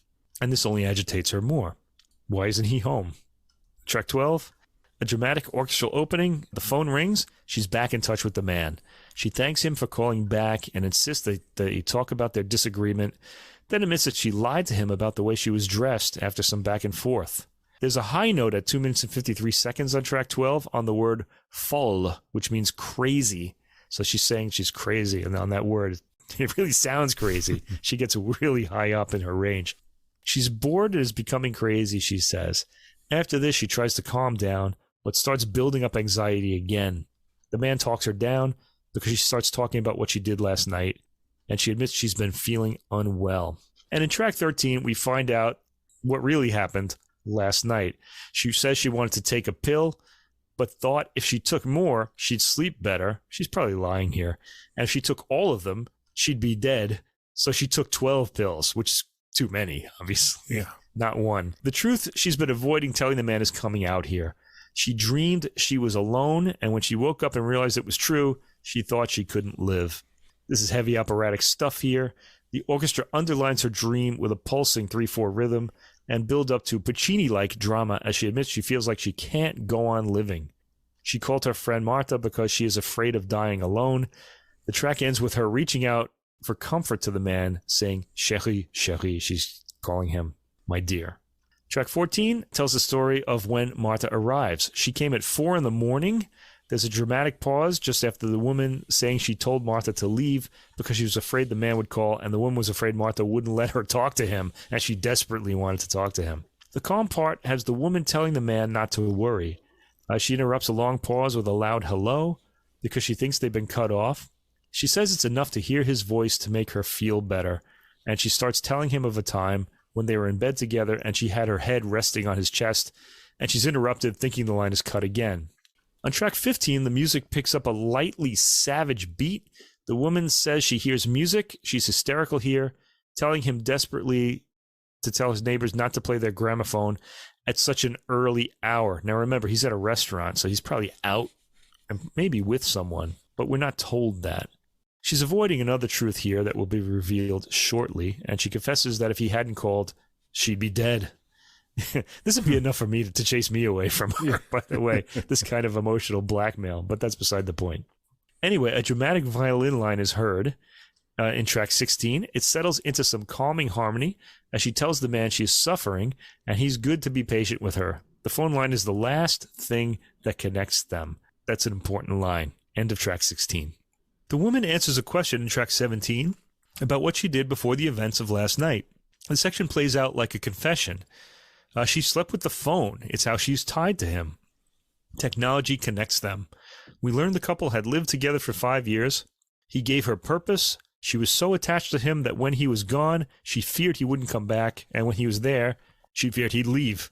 So she's always got this fear with her. The music and vocal line rush to the point where she admits she's lived through him for so long that she doesn't know how to live by herself. And that's a really kind of gives us a feeling of emptiness to hear that too. There's apparently a dog in her apartment. She mentions it's a dog, in fact, at 3 minutes and 48 seconds. And the dog wouldn't let her touch him over recent days. The dog won't eat or move, and it looks at her in a menacing way, perhaps thinking she'd done something to the man. While talking about the dog, there's a glowing string accompaniment, and the woman's voice calms. Jean goes through a lot of quick mood changes in this section, and really through the whole opera, always coming back to anxiety. All register well to the listener. Track 18, this is a key point in the piece. The phone line is interrupted again. The woman loses her temper with the woman on the other line, then apologizes. Once she hangs up, she gets a bit philosophical about saying breakups are breakups, And people either love each other or hate each other. You can't make others understand certain things. This is sung lyrically with one light outburst when the man objects. So she's back on the line with the man again at this point. At 1 minute and 47 seconds, there's a loud dissonant chord from the orchestra when it occurs to the woman that this isn't an ordinary conversation. It will be their last. And in the buildup of musical tension that follows, we end at the line that sums up one of the piece's main themes. A look can change everything, but with a phone, what's finished is finished. Think about email here, okay? If you want to make up with someone, you got to be face-to-face, look them in the eyes. Something is kind of communicated that way. But if you're saying things on an email, there's just no feeling to it. You could easily just kind of say what you want and be completely bloodless when you do it. Jean drops to a note just at the bottom of her range to put across this line, and it's deeply touching. Listen to the very end of track 18 for that. Track 19. Now, a lot of critics claim that the woman kills herself at the end of the opera or shortly after when she drops the phone and sinks onto the bed, but I don't think so because of the line she starts this track off with. She says to the man, "Don't worry, one doesn't commit suicide twice." So she tried to OD on pills last night. She's not going to do it again. She says that anyway. I guess you could read into it as just something, trying to calm the man down. But I take that a bit seriously. I think she doesn't kill herself. Jean's voice here is emotionless, sort of frozen with no feeling. The man gets angry when she explains how the man could lie to her to make their separation less painful. And she anxiously changes tack when the man gets angry, assuring him that she believes him, that she doesn't think he's lying. Track 20, the phone line is actually cut off here, and we hear the woman singing a high note with desperate emotion, "Hello, hello," on those words. She pleads in rapid lines that he redial. She keeps repeating the same phrase like it's some kind of mantra that he'll redial and reach her. And he does. She resumes her story, telling him that if he lied to her and she found out, she'd have nothing but affection for him. This apparently disgusts the man because there's an outburst from the orchestra, and the woman, in trying to reassure him, wraps the phone line around her neck and tells him that his voice is around her neck. So it's like simultaneously close to her and killing her too, I guess, like a noose. A maudlin sentiment comes out in the next bit of dialogue when, learning the man will be in Marseille tomorrow, the woman pleads with him not to go to the hotel that they both stayed in there, and he agrees to that. Or at least he says he agrees. And track 21, the last track, there's a big dramatic musical climax. Then the music peters out as the woman repeats, "I love you," at the end, heartbreakingly knowing that when she hangs up, or the man hangs up on her, she'll never hear his voice again. In fact, she tells him before she says, "I love you, je t'aime," to hang up quickly because she can't. She drops the receiver, and that's how the piece ends. So I guess the dropping of the receiver means the end of the connection. So a really powerful piece. And we're not finished. Next, we get a rather light piece to kind of, as a bit of dessert after this heaviness. Poulenc's Sinfonietta, FP 141. This is a 4-movement work. It starts out Allegro con fuoco, first movement, actively, with a short gesture followed by an unwinding phrase. And so it's sort of a Mozartian way of phrasing, but with the harmony of Poulenc's day. This has a neoclassical sound to it. The orchestra allows the music to flow smoothly during continuing passages and manages abrupt stops when necessary. Sound quality is clear, allowing certain instruments to occasionally stand out, particularly the brass. And this really is a spirited performance, full of charm and occasional niceties of orchestration. At the 2 minute 13 second and 2 minute 52 second mark, there's a staccato bassoon providing the bass line. Very nice sound. At around 3 minutes and 50 seconds, there's a new calm section with the feel of a calm moonlit night to its silvery passages, played by winds and brass. We get back to a more active section after the 7 minute mark, with a flowing passage in the strings, occasionally handed to winds, that's highly appealing. In the 8th minute, there's a more hushed material, as we heard in the middle section, and the movement ends with a tonic. The second movement has a rushing, energetic theme. It's labeled molto vivace. It's engaging and appealing, as is this whole piece, and as is Poulenc's way in this era of his composition. The theme has a light, popular feel to it, and I like the way the accompanying swirling clarinet is fully audible at the 1 minute mark and after. Details are well balanced in the orchestra and well caught on this recording. The material finally calms down with a contrasting but still energetic theme at the 3 minute mark. the contrast being in the theme's conjunct quality. There's a build-up of tension toward the end, which ends in a pause at 4 minutes and 43 seconds. Then at 5 minutes and 7 seconds, the cheerful opening suddenly reemerges and leads to the end of the movement. The third movement is the Andante cantabile, the slow movement. This also has one of those Poulenc special themes. It's slower and has a Gallic evening in Paris quality to it that has a serene calmness to it. Light, full of charm. There's warm orchestration on the strings and a kind of light jazzy sway to the phrasing. Listen at 1 minute and 50 seconds to the cleverly arranged transition via shifting chord colors to a new section at 2 minutes and 30 seconds, equally charming. After the 4 minute mark, there's a buildup of tension that resolves to a romantic theme. At 5 minutes and 20 seconds, we get the serene opening material again, and the movement ends serenely. Serene really is Poulenc's main operating mood, especially in the 1930s, 1940s.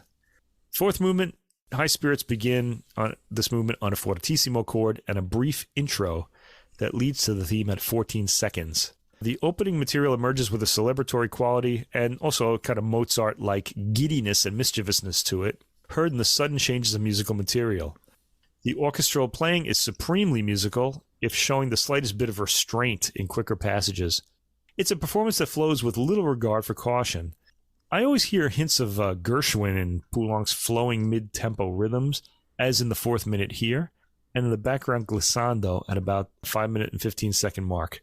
At about the 5 minute and 25 second mark, the opening giddy material returns, but shifts to something quieter, with a champagne-fueled happiness to it. Champagne is really the bubbling quality of this whole work and this movement. It's a good image to sum this work up. The movement ends on a forte, but all tension is not released by the final chord. The piece is light and charming, and a real relief after La Voix Humaine, the opera we just heard.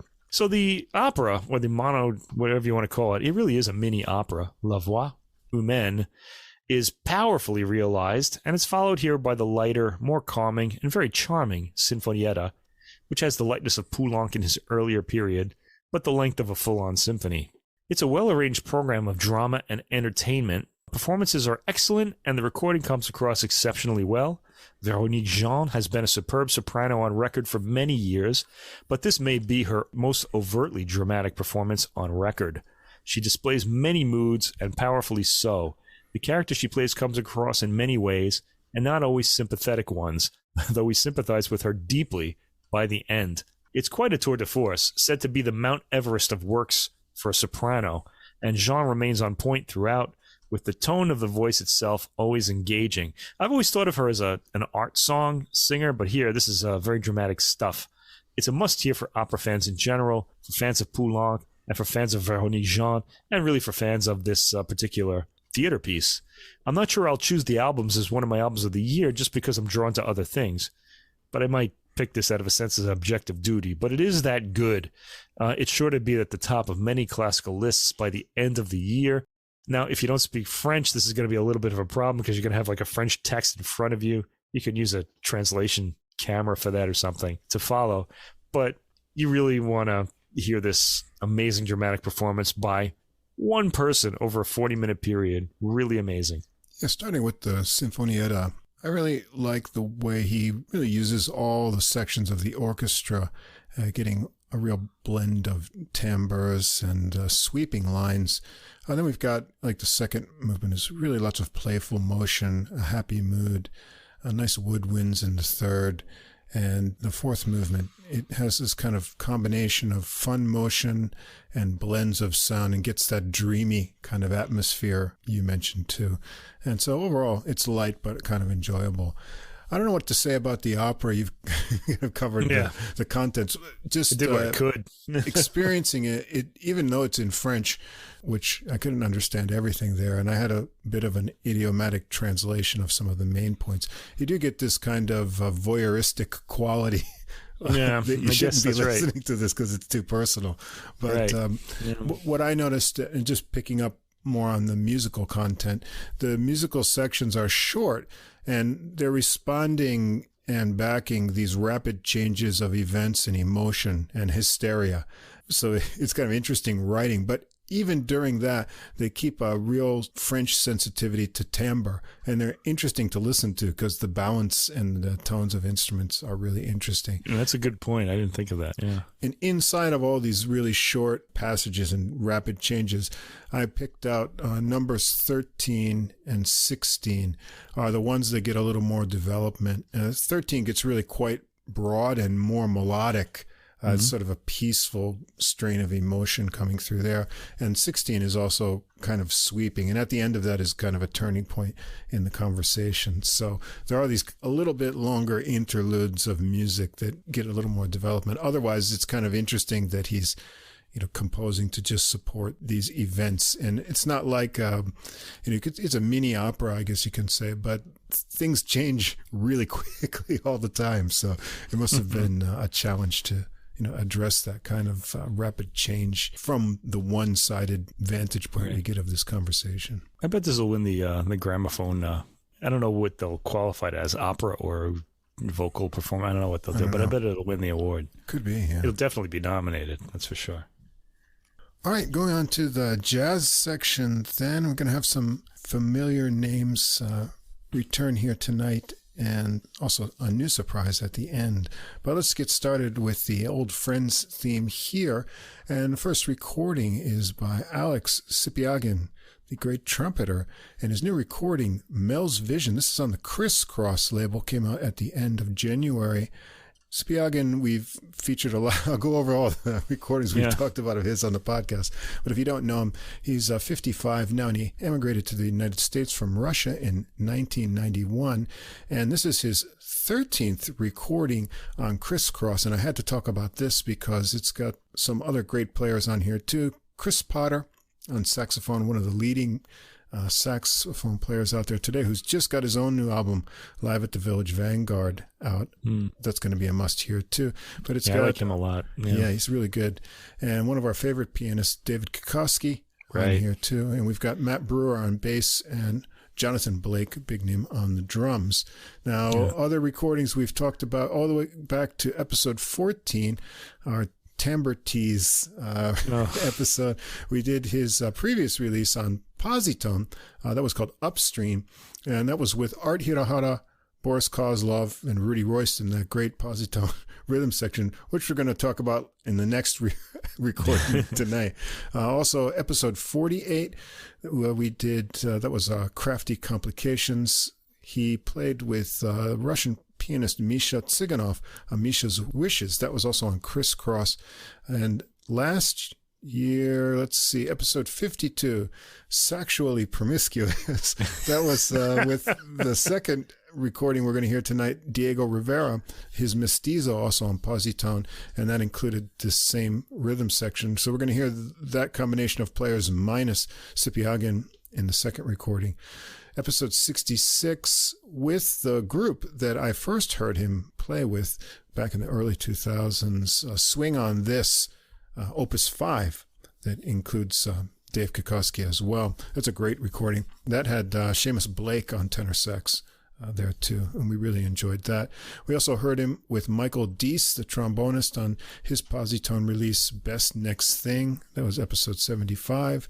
And then we heard him with Conrad Herwig's Latin side of Mingus on Savant, episode 85, Joy and Meditations, and he was on trumpet together with Randy Brecker there. So we've got a lot of his playing. And all of that, but we missed his last recording on Positone, Ascent to the Blues, and that had Diego Rivera guesting as well as this other Positone rhythm section. So I didn't want to miss this one, and we'll catch up on all the other players on the next recording. And this one is going to feature some compositions by other players. Usually his recordings have a lot of his original compositions, which can be kind of a challenge. But tonight's going to be a mix on this recording. So we're going to start out with one of his original compositions, and the title of the recording, Mel's Vision. Now, this one starts with an 8-bar intro, syncopated sets of cycling chords from Kokoski over a synced-up bass, cymbal, and drum fills from Blake in a 6/8 feel, but the meter gets hard to distinguish after that because the melody has kind of snaking harmonized lines in Potter and Sipiagin's horns. There's a 7-measure phrase that repeats, and then a rhythmic feel change-up for a longer middle section with different feels and more flowing horn lines. And then we hear that first phrase again. Sipiagin is up first for a solo. He starts with shorter lyrical phrases, leaving pauses in between, getting a floating feeling over the swelling feel in the rhythm section, working into longer flowing lines that gradually reach higher and higher, and then into lots of speedy double-time phrases, ending up with shorter phrases. It's a nice arc of development, which is one of the reasons I really like his solos. They're all like mini compositions.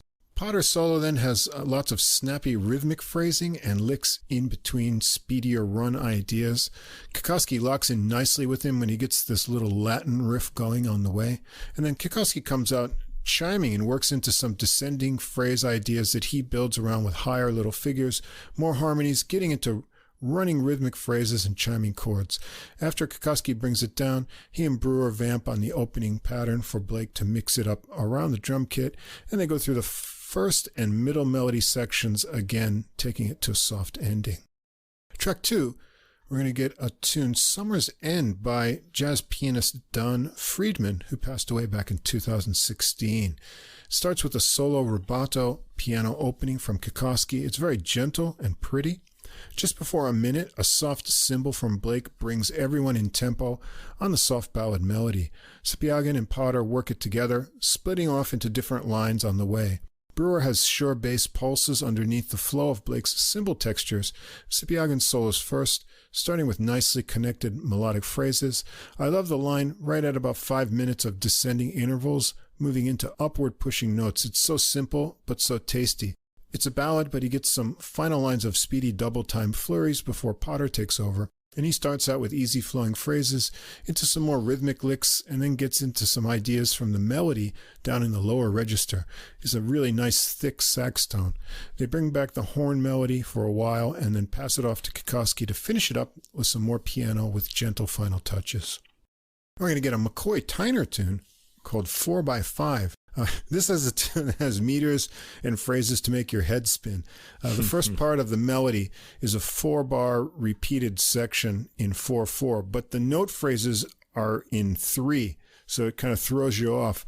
And then there are 4 bars of 5/4 time and a final 4 bars of the first 4/4 section.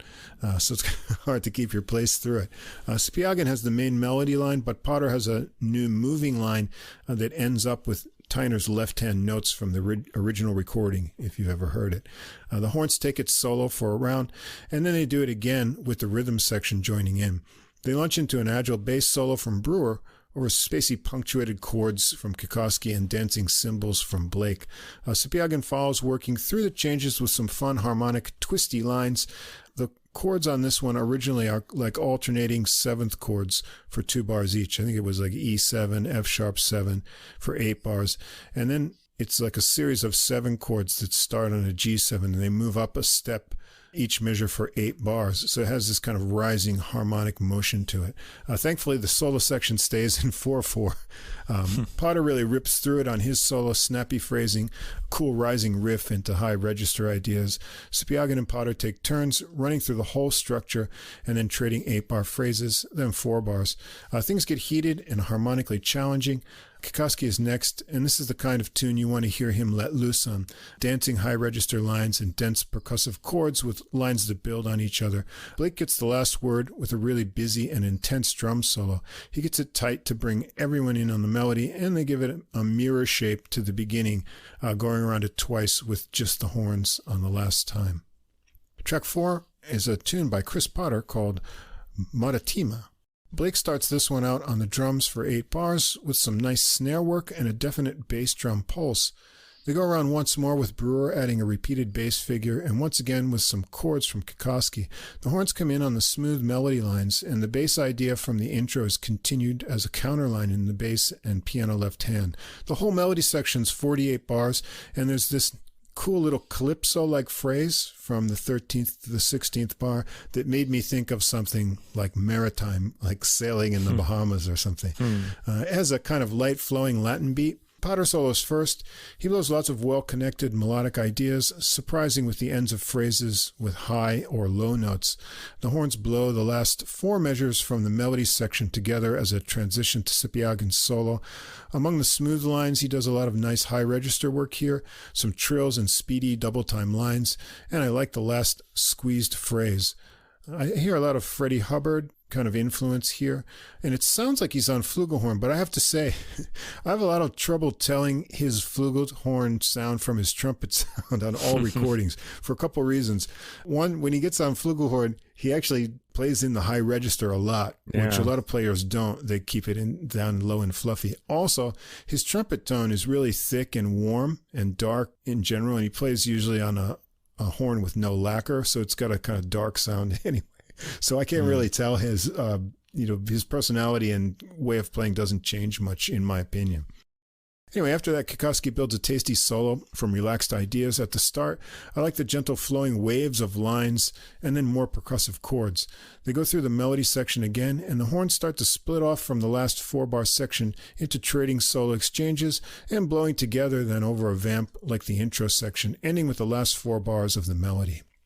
Now we're going to get an interesting arrangement of a Ukrainian folk song, Vesnyanka, I think is how you pronounce it.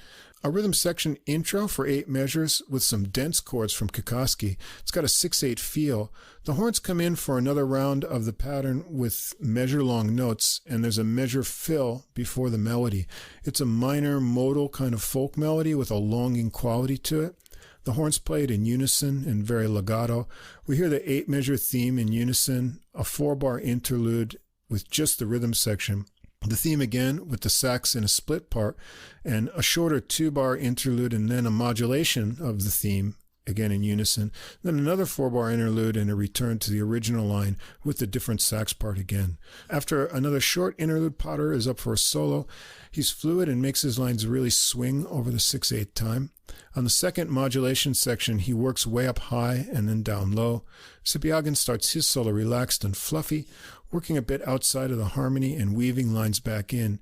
He gets into the upper register with some staccato notes for variety and some real squeals making harmonic tension, but he brings everything back down to earth smoothly again. Then Kikoski plays an energetic solo as well here, keeping his right hand ideas up in the high register over pressing chords with lots of percussive and ringing rhythmic figures. They bring the melody sections with the same interlude spaces that we heard at the beginning, and then stretch it out for more improvisations from Sipiagin and Pater until it gets soft over just the rhythm section to end in tempo. And next, an Ornette Coleman tune, Bird Food. This is the second take. This comes from his 1960 album, Change of the Century. You know, Ornette Coleman, he was a pioneer of the free jazz, and it really took the world a long time to figure out and accept what he was playing in his solos. However, his compositions were kind of accepted more easily than his improvisations because they tended to sound more like jazz standards. And this tune you could think of as Coleman's idea of rhythm changes. In other words, George Gershwin's I've Got Rhythm. It's a 32-measure AABA construction that a lot of jazz tunes are based on, but don't get too comfortable. There's a 4-bar drum intro with a 2-measure pickup line by the horns into the melody. Now, the quirky part here is that the A section of the melody, which is normally 8 measures, is 9.5 measures. So you got an extra measure and then 2 beats, and then it repeats immediately. It's a real jarring effect to the listener, defying your expectations. At the second time around the A section, and then the last time when it comes after the B, it actually comes out to 11 measures. So things are a little bit unusual there. It goes back to regular meters and metrics for the solos, and Sipiagin is up first. His extended melody lines and connection of ideas are really great here. And Pater follows. He starts with some gutsy rhythmic phrases, working into smoother and speedy lines, always with good melodic direction. And Kikoski really swings on this one, mixing in bluesy licks, some cool altered harmonic ideas, and suspense causing space right before 4 minutes, and then a really rising, hesitated line into the B section right about 4 minutes and 10 seconds. And he's always so fun to listen to for me. Brewer gets a bass solo. Next, it has some cool slides in it, repeated note ideas and bluesy licks, and they take it around the quirky theme once more to close it out. Track 7 is another Sipiagin original composition, Balmoral Point. This one starts out with an easy flowing bass solo from Brewer. Blake has a light, straight drumming with a click on 3 to hold your place, but things get more challenging when the horn melody comes in, with phrases that Potter and Sipiagin start together and then have offset starts of phrases afterwards. I think the repeating phrase pattern is measures of 4-3-4, 3-3-4-4. At least it works if I count it that way. The next melody section is more straightforward, with measures of 3 and 4 beats, or 7-4 for 3 measures, and then a final measure of 4. There's a little interlude with just the rhythm section, and then a final new section of 3+4 horn lines. Sipiagin is up first for a fluid solo with some speedy double time sections that ventures into the high range. It stays in 4, but they have some fun with the accents at the end. Potter is fluid too, but digs down low before some high excursions and intense snappy rhythmic phrases. They take it through the 2 melody sections again, and then Kikoski gets a solo over the 3+4 pattern. He comes up with some nicely phrased ideas with quick turns in his lines. The horn lines for that rhythmic pattern come in for one more round with some final horn flurries to end it. Track 8 is Charles Mingus' tune, Peggy's Blue Spotlight, and this is the shortest tune on the recording at just under 4 minutes. And they just take a rubato romp through this great Mingus melody. Potter answers Sipiagin's melody lines, Kikoski floats waves of piano, and Blake pastes cymbal textures over bass pulses from Brewer. The horns swell and add improvised garnishes, and I like how they bring it down at the end. Potter adding soft rhythmic phrases over Kikoski's unwinding music box piano tinkles. And we're going to end up with the first take of Coleman's Bird Food. It's just added here as an alternate take. There's very different solos here, and it's a little bit longer. Sipiagin's solo's rather different and really playful, and Potter sounds more boppy and has more major sounding licks and some speedy and high register fun. Kikoski's solo's really rhythmic and bouncy with some cool hesitation and punchy percussive chords. So we get 2 originals, one arrangement of a Ukrainian folk song, a tune by Potter, and then some interpretations of compositions by jazz greats. There's a lot to enjoy and dig into here. Sipiagin's playing is powerful and full of energetic ideas. He builds well-constructed solos with always great phrasing, as does Potter, and I was impressed with the rhythmic drive in his solos on this recording. And Kikoski's one of my favorite pianists. You hear a bit of his gentle side as well on this recording with the Summer's End tune, as well as high-energy playing, always cool chord voicings and interesting solos. Blake's drumming's really tight with great drive, and Brewer's bass has a great deep bounce, powering everything along. I'm always in the mood to hear more from Sipiagin and the rest of these players as well. Yeah, by the way, I'm wondering, do we have any idea who Mel is? I don't know. Yeah. Oh well. Yeah. I wonder if he owns a diner, because I always think of like Mel's Diner from Happy Days. Is it Mel Lewis? I don't know. Or from American Graffiti, whatever that movie, wherever that came from. Mel Lewis? Maybe? Yeah. Okay. Maybe he'll write to us and tell us. Anyway, for me, you see David Kikoski's name on an album, and you just know they're just going to be great solos. And not just by him on this album. You have a lot of really great soloists here, and they all deliver the goods, too. Chris Potter is fantastic. I really like him a lot, actually. I've got a lot of albums of him as a leader as well from the past, as is Sipiagin himself. This is a really long album, by the way. All these tracks clock in at 6 minutes or more. And that's good, though, because it leaves a lot of room for soloing. And these guys are all such good soloists that you really want to hear this. I found myself engaged all the way through this album. And, man, whoever's in the spotlight, they just have loads of ideas. This reminds me of something somebody once told me. He said, I want to be a writer, an author. And somebody said to me, well, what happens when you run out of ideas? And it was just an incomprehensible comment, because this guy obviously thought of creativity as like a bucket, and you fill the bucket with ideas. And once the bucket's empty, you have no more ideas.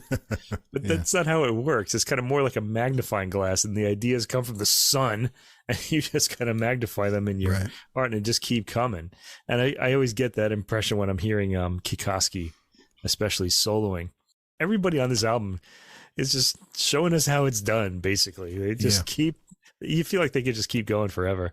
You just get the idea that they put out 100 albums a year, which they seem to do, actually, in different combinations. Right. They'd still be coming up with compelling solo ideas. And I expect that when we listen to, you had mentioned another recording that some of them are on. I just expect we're just going to hear a lot of other great the Opus 5, yeah. Yeah. Solid album, and really something. If you're into soloing, you want to know something about how soloing is done, you should really listen to this album. Yeah. Lots of great musical ideas. All right, and our next recording by another repeat performer on the podcast here, Diego Rivera, and his new recording on Positone, Love and Peace. Well, we heard his previous recording, Mestizo, also on Positone, as I mentioned before. That was back in episode 52 with this same great rhythm section, and Alex Sipiagin and trumpet on that one, but he's not on this one here. And Rivera is associate professor of jazz saxophone at Michigan State University, and he was born in Ann Arbor, Michigan. He was raised in East Lansing, and to a Mexican-American family, and that heritage has always been important and helped shape his creative output. And he was actually named after the famed muralist Diego Rivera, but he chose to have his expression through music rather than paintings, and we're lucky because of that. Yeah, because he's pretty great. Here he is on this recording, tenor and also soprano saxophone on some tracks, which I'll point out. The great Art Hirahara, another one of our most favorite pianists. Yeah. And it's going to be a real treat on this recording, as well as the rest of that Positone rhythm section. Boris Kozlov on bass and the great Rudy Royston on drums. Produced by Mark Free, who always puts out great stuff on Positone. Engineered by Nick O'Toole. And we're going to start out with Diego Rivera composition, Lovely. So from the title, Love and Peace, the first track is about love, and then peace will be at the end. So anyway, Lovely. Right from the start here, you're going to be put in a good mood with Art Hirahara's bouncy and swinging solo 8-bar intro. Yeah, really old-timey. Yeah, old-timey piano here, yeah. Kind of style there. Rivera comes in with the happy melody line. It's 16 bars with the second half made of repeated syncopated notes that Hirahara joins in on, pushing it ahead. They go around that twice. Then an 8-bar bridge from just the rhythm section into another round of the melody line. Rivera comes out of the break swinging way on a solo. If you haven't heard him before, you'll get a nice taste of his muscular tone and smooth flowing phrasing with well-connected melodic development always in his solos. Hirahara is next with a very energetic solo of snappy swinging phrases, also with nice connection. They keep the same form of 2 16-bar melody runs, bridge, and one more 16-bar section for the solos. And they wrap it up with another run through the melody sections with a little repeat of the final phrase to build up tension to the end. Yeah, Hirahara sounds like especially inspired on this track. He's just, every note he plays just sounds like really it's coming through that magnifying glass I talked about before. Yeah, really great. Yeah. Track 2, another Rivera original, Ganas. I think it means something like desire or enthusiasms or something in Spanish. Anyway, it's a speedy Latin beat tune for this one, and Rivera switches over to soprano sax here, starts with a little unison intro line on sax and piano, and then Royston and Kozlov start laying down a great groove with a few improvised piano measures. Rivera returns for the melody line together with Hirahara that has some fun stop time and topsy-turvy phrases. Royston gets a few measures of drum fills over piano chords into a Cuban breakdown from Hirahara that launches Rivera on a solo. He keeps a rather husky tone even on soprano that never sounds nasal like it can in the hands of some players. He's bursting with ideas here through his snaky lines. Royston's really hammering out some great drumming underneath all around the kit, and Hirahara follows with a solo of fast and smooth lines mixed up with percussive chords, reaching a great climax in the high register and some final hammering. They rip through the first melody section once more to finish it up. Track 3, Gracias a la Vida. This is by Chilean composer Violeta Parra, and Joan Baez fans will know this one because she did a version of this song. Back on tenor sax here, Rivera starts it out with a solo pickup line into the minor melody. Royston has sassy light Latin beat going on. It's basically a 28-bar melody with some nice harmonic twists into the relative major. After the initial melody phrase, again, Rivera continues on into a solo with soft but rhythmic phrases building up with faster double time phrases. And Hirahara shows his great touch on his solo here with varied articulations from soft touch, speedy lines, and more percussive chord ideas, once more through the melody to end it up. Back to Rivera original for track 4, Soul Purpose, but S-O-U-L. Royston gives a speedy pickup in some busy fills, hinting at things to come, under a lazy and bluesy melody from Rivera that has some playful hesitations in it. After the 18th bar, it hangs on, and Royston gets a furious gospel beat going. Rivera adds a bluesy line into a speedy solo from Hirahara, caught up in the spirit. Listen to Kozlov's bass bouncing along and changing up things underneath as Hirahara really rings it out. Rivera has the spirit in him too, with speedy, soulful, and bluesy solo ideas. The tempo is really cranked up, and Rivera and Hirahara get some exchanges until they downshift back into the original slow groove to end up on the second part of the original melody and some final drum flourishes. Track 5, Anticipation, another Rivera original.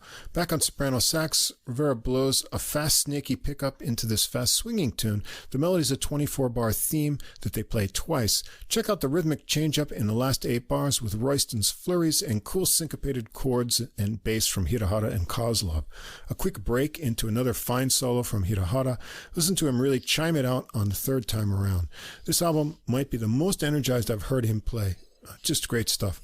Rivera's next on soprano, speedy and snappy phrasing, working into a nice wail on the final time through. And Royston has been adding some great fills all along, but next he gets some solo spots as Hirahara and Rivera trade 8s with him for a go-around. They finish it up with a final run through the melody and repeat of those cool final 8 bars.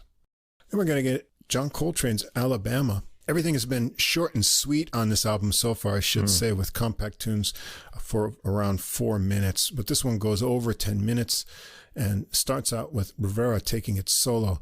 He starts with some short rising phrases and modal ideas, then works through ideas around the melody in rubato fashion with some Coltrane-like sheets of his notes. A really nice tone, and gets some low register notes to bounce back up from in his lines. The others join him around 2 minutes and 20 seconds, still in rubato fashion for the final phrases. Then the rhythm section gets the tempo in motion. Listen to how the feel changes up to swing and back with great work from Royston as Rivera returns with the melody. Great bass work from Kozlov too. Rivera continues on soloing, and we get to hear him work on some more harmonic exploration and angsty tone in this one. Hirahara gets adventurous with harmonies and rhythms here as well, and he hammers some really percussive chord ideas along with dazzling runs. Rivera returns for another melody run and some final flurries over held-out chords with waves of piano from Hirahara and cymbal and tom swells from Royston. Take a John Coltrane tune and stretch it out longer than Coltrane's version. It takes some level of seriousness and commitment, also emotional honesty, and I think it comes out really well. Nice job here. You really got to establish that in this piece, this kind of the gravity of it. Track 7, Rivera's original, also Composure. The mood lightens here for a relaxed swinging tune with a 4-bar intro from the rhythm section and pick up into the melody from Rivera. It's a breezy 32-bar theme with a nice rhythmic change up to more of a walking swing after the 8th bar and a cool final cadence. Hirahara solos first with a nice relaxed feel, mixing up rhythmic and chimey chord ideas with some smooth melodic runs. Rivera's solo has a lot of snappy rhythmic variety, a bluesy lick, and some smooth double-time melodic ideas. Kozlov follows with a bass solo, nicely melodic, but with snappy, tricky rhythm figures, and another melody run with a nice, lazy ending finishes it up. Track 8, another Rivera original, Simone. This one starts out with an even Latin kind of rhythm with a smooth but syncopated tenor sax melody line with great snappy answering piano lines under it for 16 bars. The next equal length section is a bit softer in contrast. There's a quick break and then another 16-bar melody section that seems like a variation of the earlier theme. And then the next section gets softer, building up on a repeated sax phrase, transitioning to a driving swing from the 9th bar and launching Rivera into a solo. He really burns it up with speedy connected lines, and the groove change-ups along the way are cool, with Royston mixing it up over ringing chords from Hirahara. Rivera works into a long-held wailing note, but it's not the end yet. He still has more ideas to blow out before he passes it off to Hirahara, who starts out with some really connected lines into some playful rhythmic ideas and chiming chords. And Royston gets a solo next, focusing on some skillful, speedy tom work. They play through the melody sections again. This time the final one works into a slowdown to the end. Track 9, another Rivera original, La Malinche. Back on soprano for this minor melody Latin ballad. It's 32-bar AABA form, and Rivera slithers into it with a pickup phrase. Kozlov keeps the tempo with his bass pulse, and Royston turns up his light clicks and cymbals a little more on the repeat of the A section, while Hirahara doubles the sax melody line. The B section lifts the tune into a major mood. Hirahara tinkles into a solo with a very dainty line. This one really shows off his very touch with a nice attention to dynamics. Rivera follows, starting out with relaxed slinky lines and working into some more pleading higher register phrases and a cool triplet line. They keep the solos over the A pattern. Next, Kozlov gets a bowed bass solo that really cries and digs down low at the end of phrases. All along, Royston keeps it light and tight, but swells with creative fills. They pick up from Kozlov's solo with the B melody section into an extended 12-measure A section that builds and lifts to a hold. Rivera ends it with a slow and soft phrase over piano chords and some final bowing from Kozlov. And track 10, Battle Fatigue, another Rivera original. Royston signals in a 4-bar intro with a zippy, angular tenor sax line into the fast melody. It's a 32-bar AABA construction. The A section is a straight Latin beat with ominous low open chords and piano figures. Rivera comes in on the last 2 bars with a topsy-turvy line into more busy lines over the repeat. The B section changes up to swing and over to Hirahara, and Rivera picks up on the lines again into the final A section with a different sax line worked with piano. It's a cool arrangement. Rivera launches into a solo, and they keep the driving swing feel over Kozlov's chugging bass. Rivera keeps his lines pushing ahead, connecting up ideas, and fed by Hirahara's punchy chords and Royston's fills and accents. Real high energy playing here. Hirahara has a lot of interesting rhythmic variety in this solo, mixing things up between more flowing right-hand lines. He finishes up into chiming chords for Royston to get some speedy work around the kit with impressive tom and cymbal ideas, and they ended up with 2 of the final A sections from the original melody and a couple held-out chords with piano waves for Rivera to blow a final phrase over. And we're going to finish up the album with a Horace Silver tune, Peace, and this comes from 1959 recording Blowin' the Blues Away that featured one of my favorite trumpet players, Blue Mitchell. It's a solo rubato piano opening from Hirahara with a great upward run. He gets an ostinato figure going in the left hand that Royston adds a soft click to and Kozlov joins in on. The groove is set. Rivera is back on soprano sax here. This tune has a rather short 10-measure melody, and Rivera takes it around twice. Royston has light and tight hi-hat going on, so listen to the pulse of Kozlov's bass that syncs to the rhythmic movement of the melody. Hirahara solos first with bouncy phrases, working way up high and connecting to extended lines of ideas, and two-handed synced figures and spots with a lot of variety in his left hand. Rivera is smooth and keeps a nice swinging bounce in his lines that trace out well-connected melodies. Rather than ride cymbal, Royston has tight hi-hat on the upbeats, but it still really swings. Kozlov gets a bass solo next, starting out with some cool interval ideas that he picked up from Rivera's final phrase. He has a really fun slide up from the end of a line, working melodic ideas up into the high register and getting some harmonics in too. It's a really great solo. They play through the short melody once more, get a bouncy vamp going for Rivera and Hirahara to add some ideas over into some final piano trickles and light cymbals. So that's it. More great stuff from Rivera.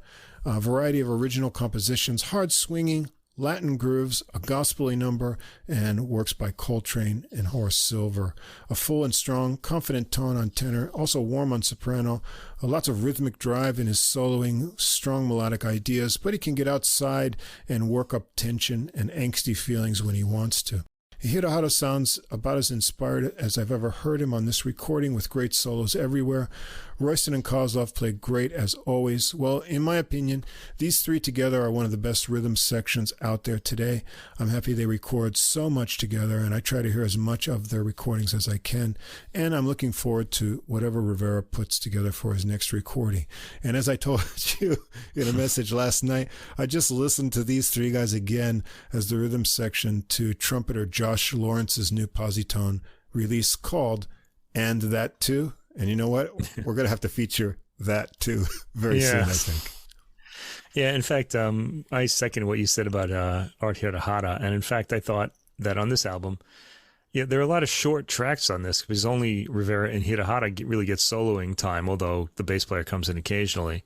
And I thought these tracks were over way too quickly because I wanted to hear more of soloing, like more of Hirahara in this case, because he plays exceptionally well on this album. Yeah, I wanted to hear him stretch out. He plays in a lot of older jazz styles here, which is not always the case with him. I mean, he has a lot of different ways he can play. Yeah, he can play any style, really. Yeah, and he puts them all across excellently. Like you, I'd say this is the best playing I've heard from him. Sound quality is fine on this. I feel like the recording could have had a richer quality to it. Now, the drums, I like drums that are more dimensional, but with body impact. But this drummer is playing like a lot of really highly detailed, fast material. So it's a detail-oriented recording of the drums, so it comes across a little less like three-dimensionally in the recording, I guess, just to get all that detail in. It's probably better for that. That's just a personal opinion. That's not anything against the recording. The drumming on the album is exceptional with lots of detail. All performances are high octane throughout, not as much on Alabama, which is a more kind of serious piece, but it's a fantastic album. And this one's definitely going in the collection. There it is. Once I've passed away, you'll find it there on the shelf. People who come to pick up my remaining stuff. Positone just keeps putting out great stuff with these guys and other players on the label too, and they should get as much recognition as possible. We featured so many of their recordings in the last 2 years because they're all really great and high energy. Lots of new original music coming out there. So more from Positone. All right, we're going to finish up with a new face then, and you can never get enough jazz flute. It's kind of like Barry sax, Yeah. And although we have had some great recordings of flute on the podcast that we talked about from Charles Lloyd, he always has a couple of flute tunes. We had Carlos Jimenez's Woods. Yeah, one of my favorites from last year, although I didn't pick that one for the top 10 last year. But anyway. Morton Arkenfeld and Carlos Santos's Cadencia Verde y Amarela with the great Brazilian saxophone and flautist Edu Neves. And the flute playing on that was just great. But got a new artist to feature here. That's Isabelle Bodenseh. I think I pronounced that right. With Sounds her about right. Release Flowing Mind. This is on Edition Collage label, and I had to talk about this one because it's got flute, not only flute but bass flute, and her group that she plays with is Organ Trio, another thing that we love here. And so Poulenc is half French, half German. She studied orchestral music in Frankfurt in the early 90s. Then she went on to study with jazz flutist and composer James Newton in Los Angeles. And then she went to study music in Cuba to learn Latin music from Cuban musicians. And she started the quartet in 2018 with flute, guitar, Hammond organ, and drums. I guess saying that it's reminiscent of recordings in the 60s with George Benson and flutist Joe Farrell.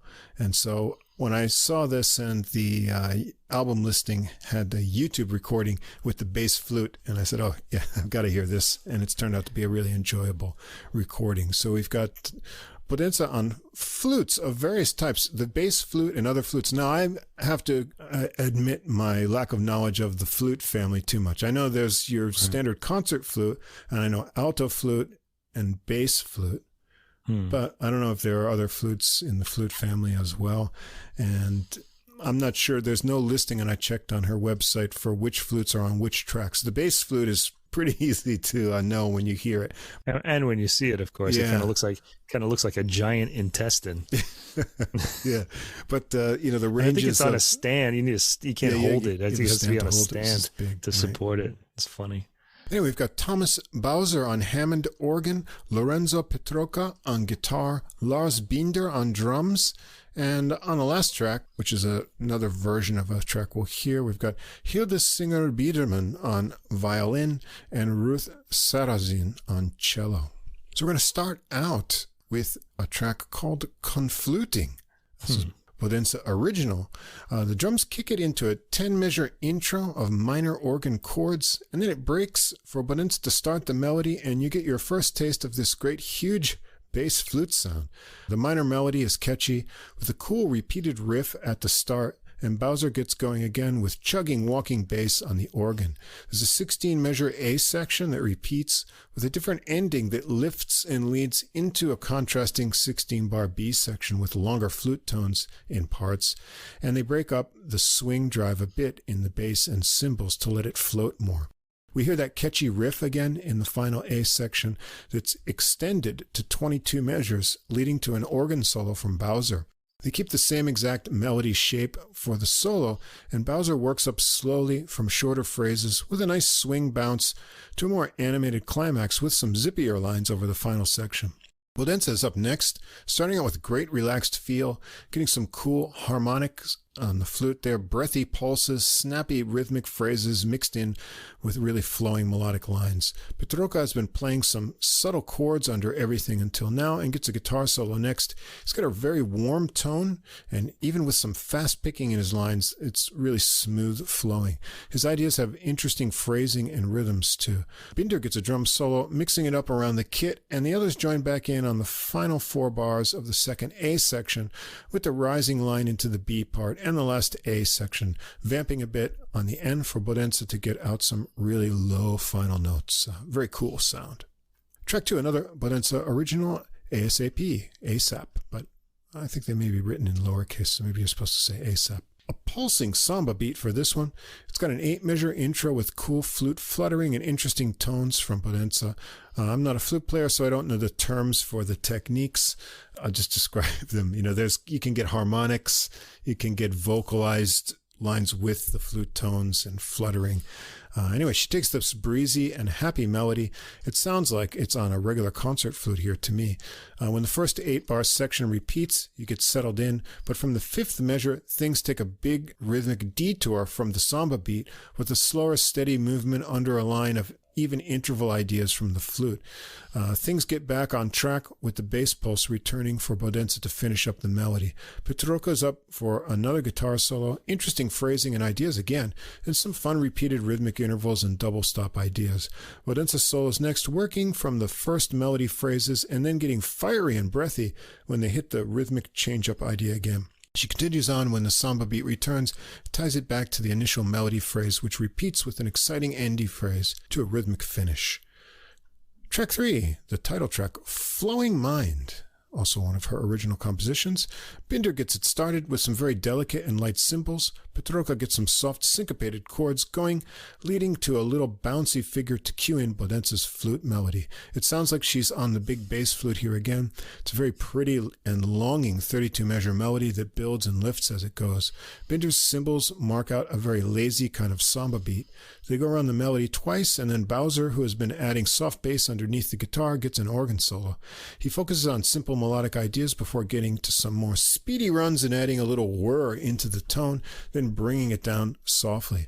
Bodenseh starts her solo way down low. What a tone!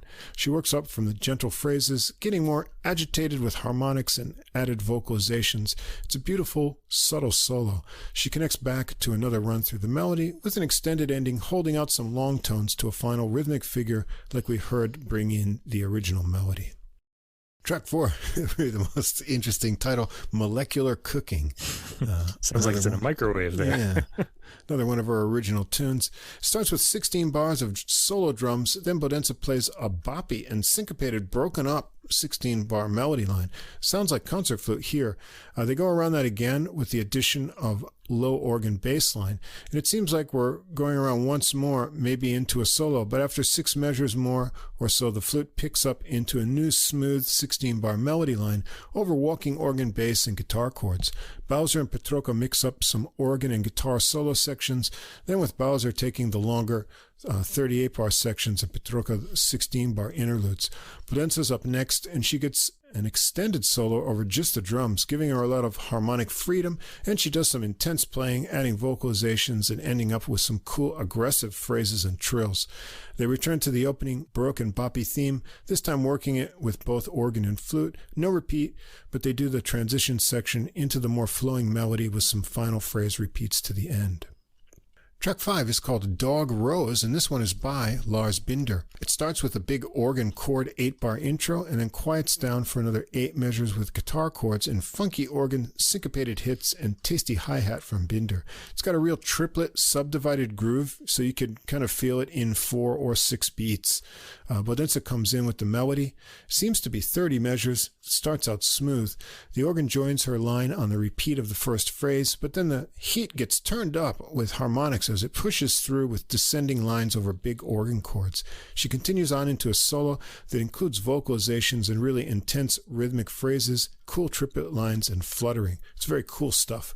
Binder gets a drum solo next, mixing things up around the kit into some tight hi-hat and building back into a return of the melody with a slowdown at the end for some final fiery flute. Track 6, a tune by the guitarist Lorenzo Petrocca, Mediterranean Bossa. Petrocca starts it out with a repeated syncopated chord pattern, and Binder adds a clicky bossa beat for Bodenseh to come in with the gentle and happy 20-measure melody that has the flute reaching down to lower notes in the phrases. They go around it twice. Petrocca plays a solo guitar 18-measure bridge section that the flute joins back in on the final measures of to lead to another round of the 20-measure melody. Petrocca gets an improvised guitar solo next. Nice melodic and relaxed phrasing with some more accented, articulated, fast triplet licks that still sound smooth with his really warm tone. Bodenseh follows with a flute solo. She works up to some intense vocalized parts for a climax, but what I like about this solo is her phrasing with nice spacing and the little pitch bends she adds to some notes. Very cool. They play through the melody section again, ending with the guitar bridge and the flute joining in for an extended ending of some vocalized flurries. Now, so interestingly here in this tune, the bridge section is actually 16 measures as they use it in the solos. But the first time you hear it in the melody, it's extended by 2 measures when the flute joins in. And then when we hear it at the very end, it's extended. It's just a cool little structural kind of device that I noticed and thought it was pretty neat. Track 7, Sans Moi, Without Me, another Bodenseh original. There's an 8-measure intro of a slow and light Latiny drum beat with some low and faint ghostly organ.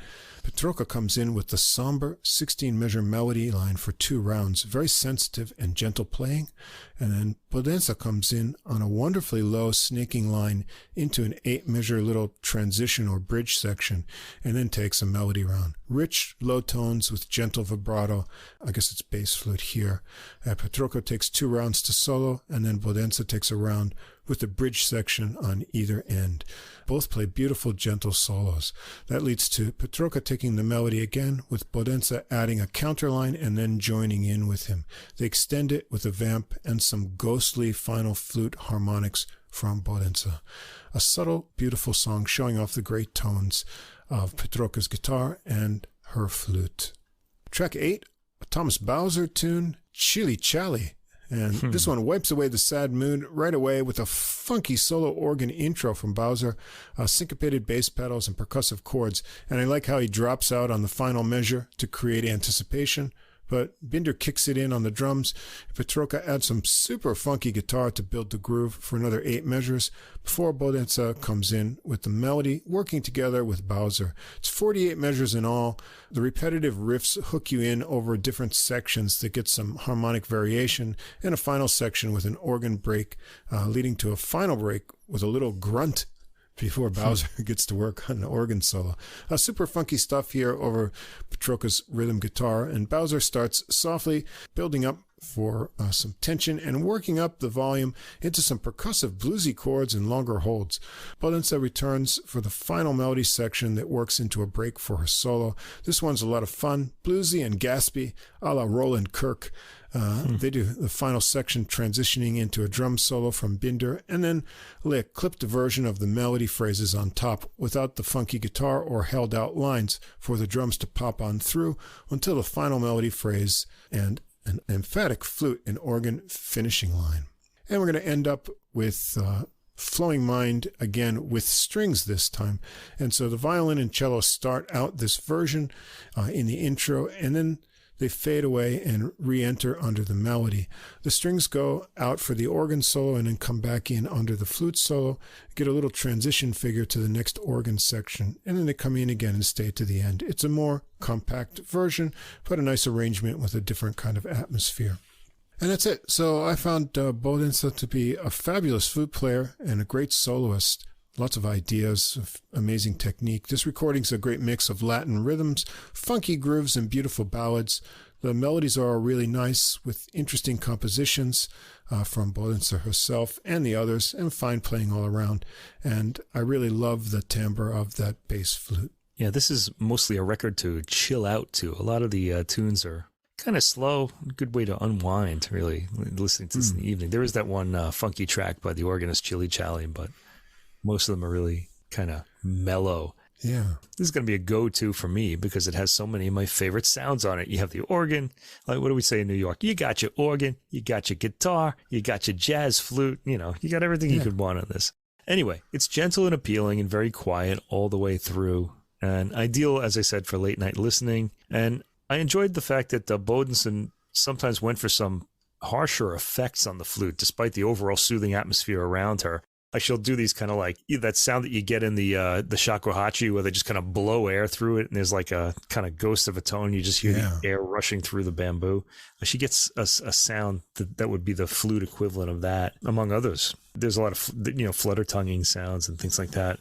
There are a few tracks with a light Brazilian feel to them, than the light funky track in Chili Chali. Yeah, this is for late night, I thought, overall, and it kept me interested while relaxing me as well. I felt really good when I was listening to this.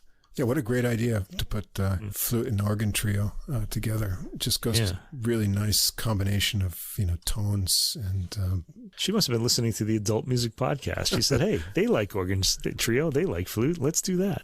Yeah. And we'll definitely get on. And they did. Yeah, we did.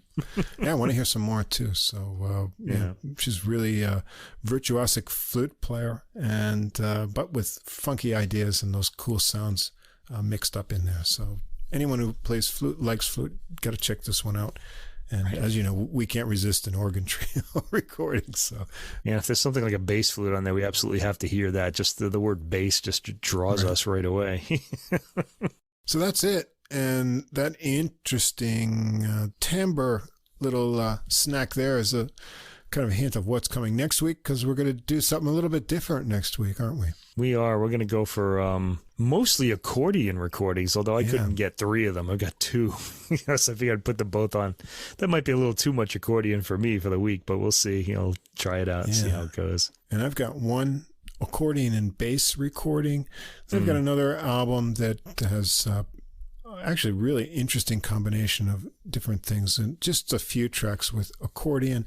And I couldn't find a third accordion album, but I do have. Oh, that's cool though. That other free reed instrument, the harmonica. So I've got a great harmonica jazz recording. Another instrument we don't hear enough of, but it's kind of coming back recently with some great players. So we're going to have a little reed fest for next week's episode. I had to improvise too. Though you had reeds. Okay, I'll go for a reed up. I went for the keyboard end of the accordion because it has like a keyboard on it. Yeah. So I had to go for the clavichord with András Schiff's new recording of Bach works, because you don't hear the clavichord much. It's a very sensitive instrument. I already gave one of those discs a listen. There are 2 discs on it. And it's got it's kind of a new way to listen to Bach. We don't get to hear this gentle a sound too often. Right. So be something a little bit different. It's always good to mix things up a little bit. Sometimes we get a little bit world music diversion, and this time we're going to get a little different timbre to delve into, and it should be an interesting exploration. So you can catch all of that in episode 105. If you want to hear those recordings before the podcast, after this podcast is published, you can find that playlist on Deezer, and also have a link to it on our Facebook site. So be sure to come over and check that out after you hear this podcast. Thanks, as always, to Fast Signs of Staten Island for glowing neon logo. And remember, check out those other podcasts. The links are at the end of the description. And once we finish up here, you can catch those promos at the end of the podcast.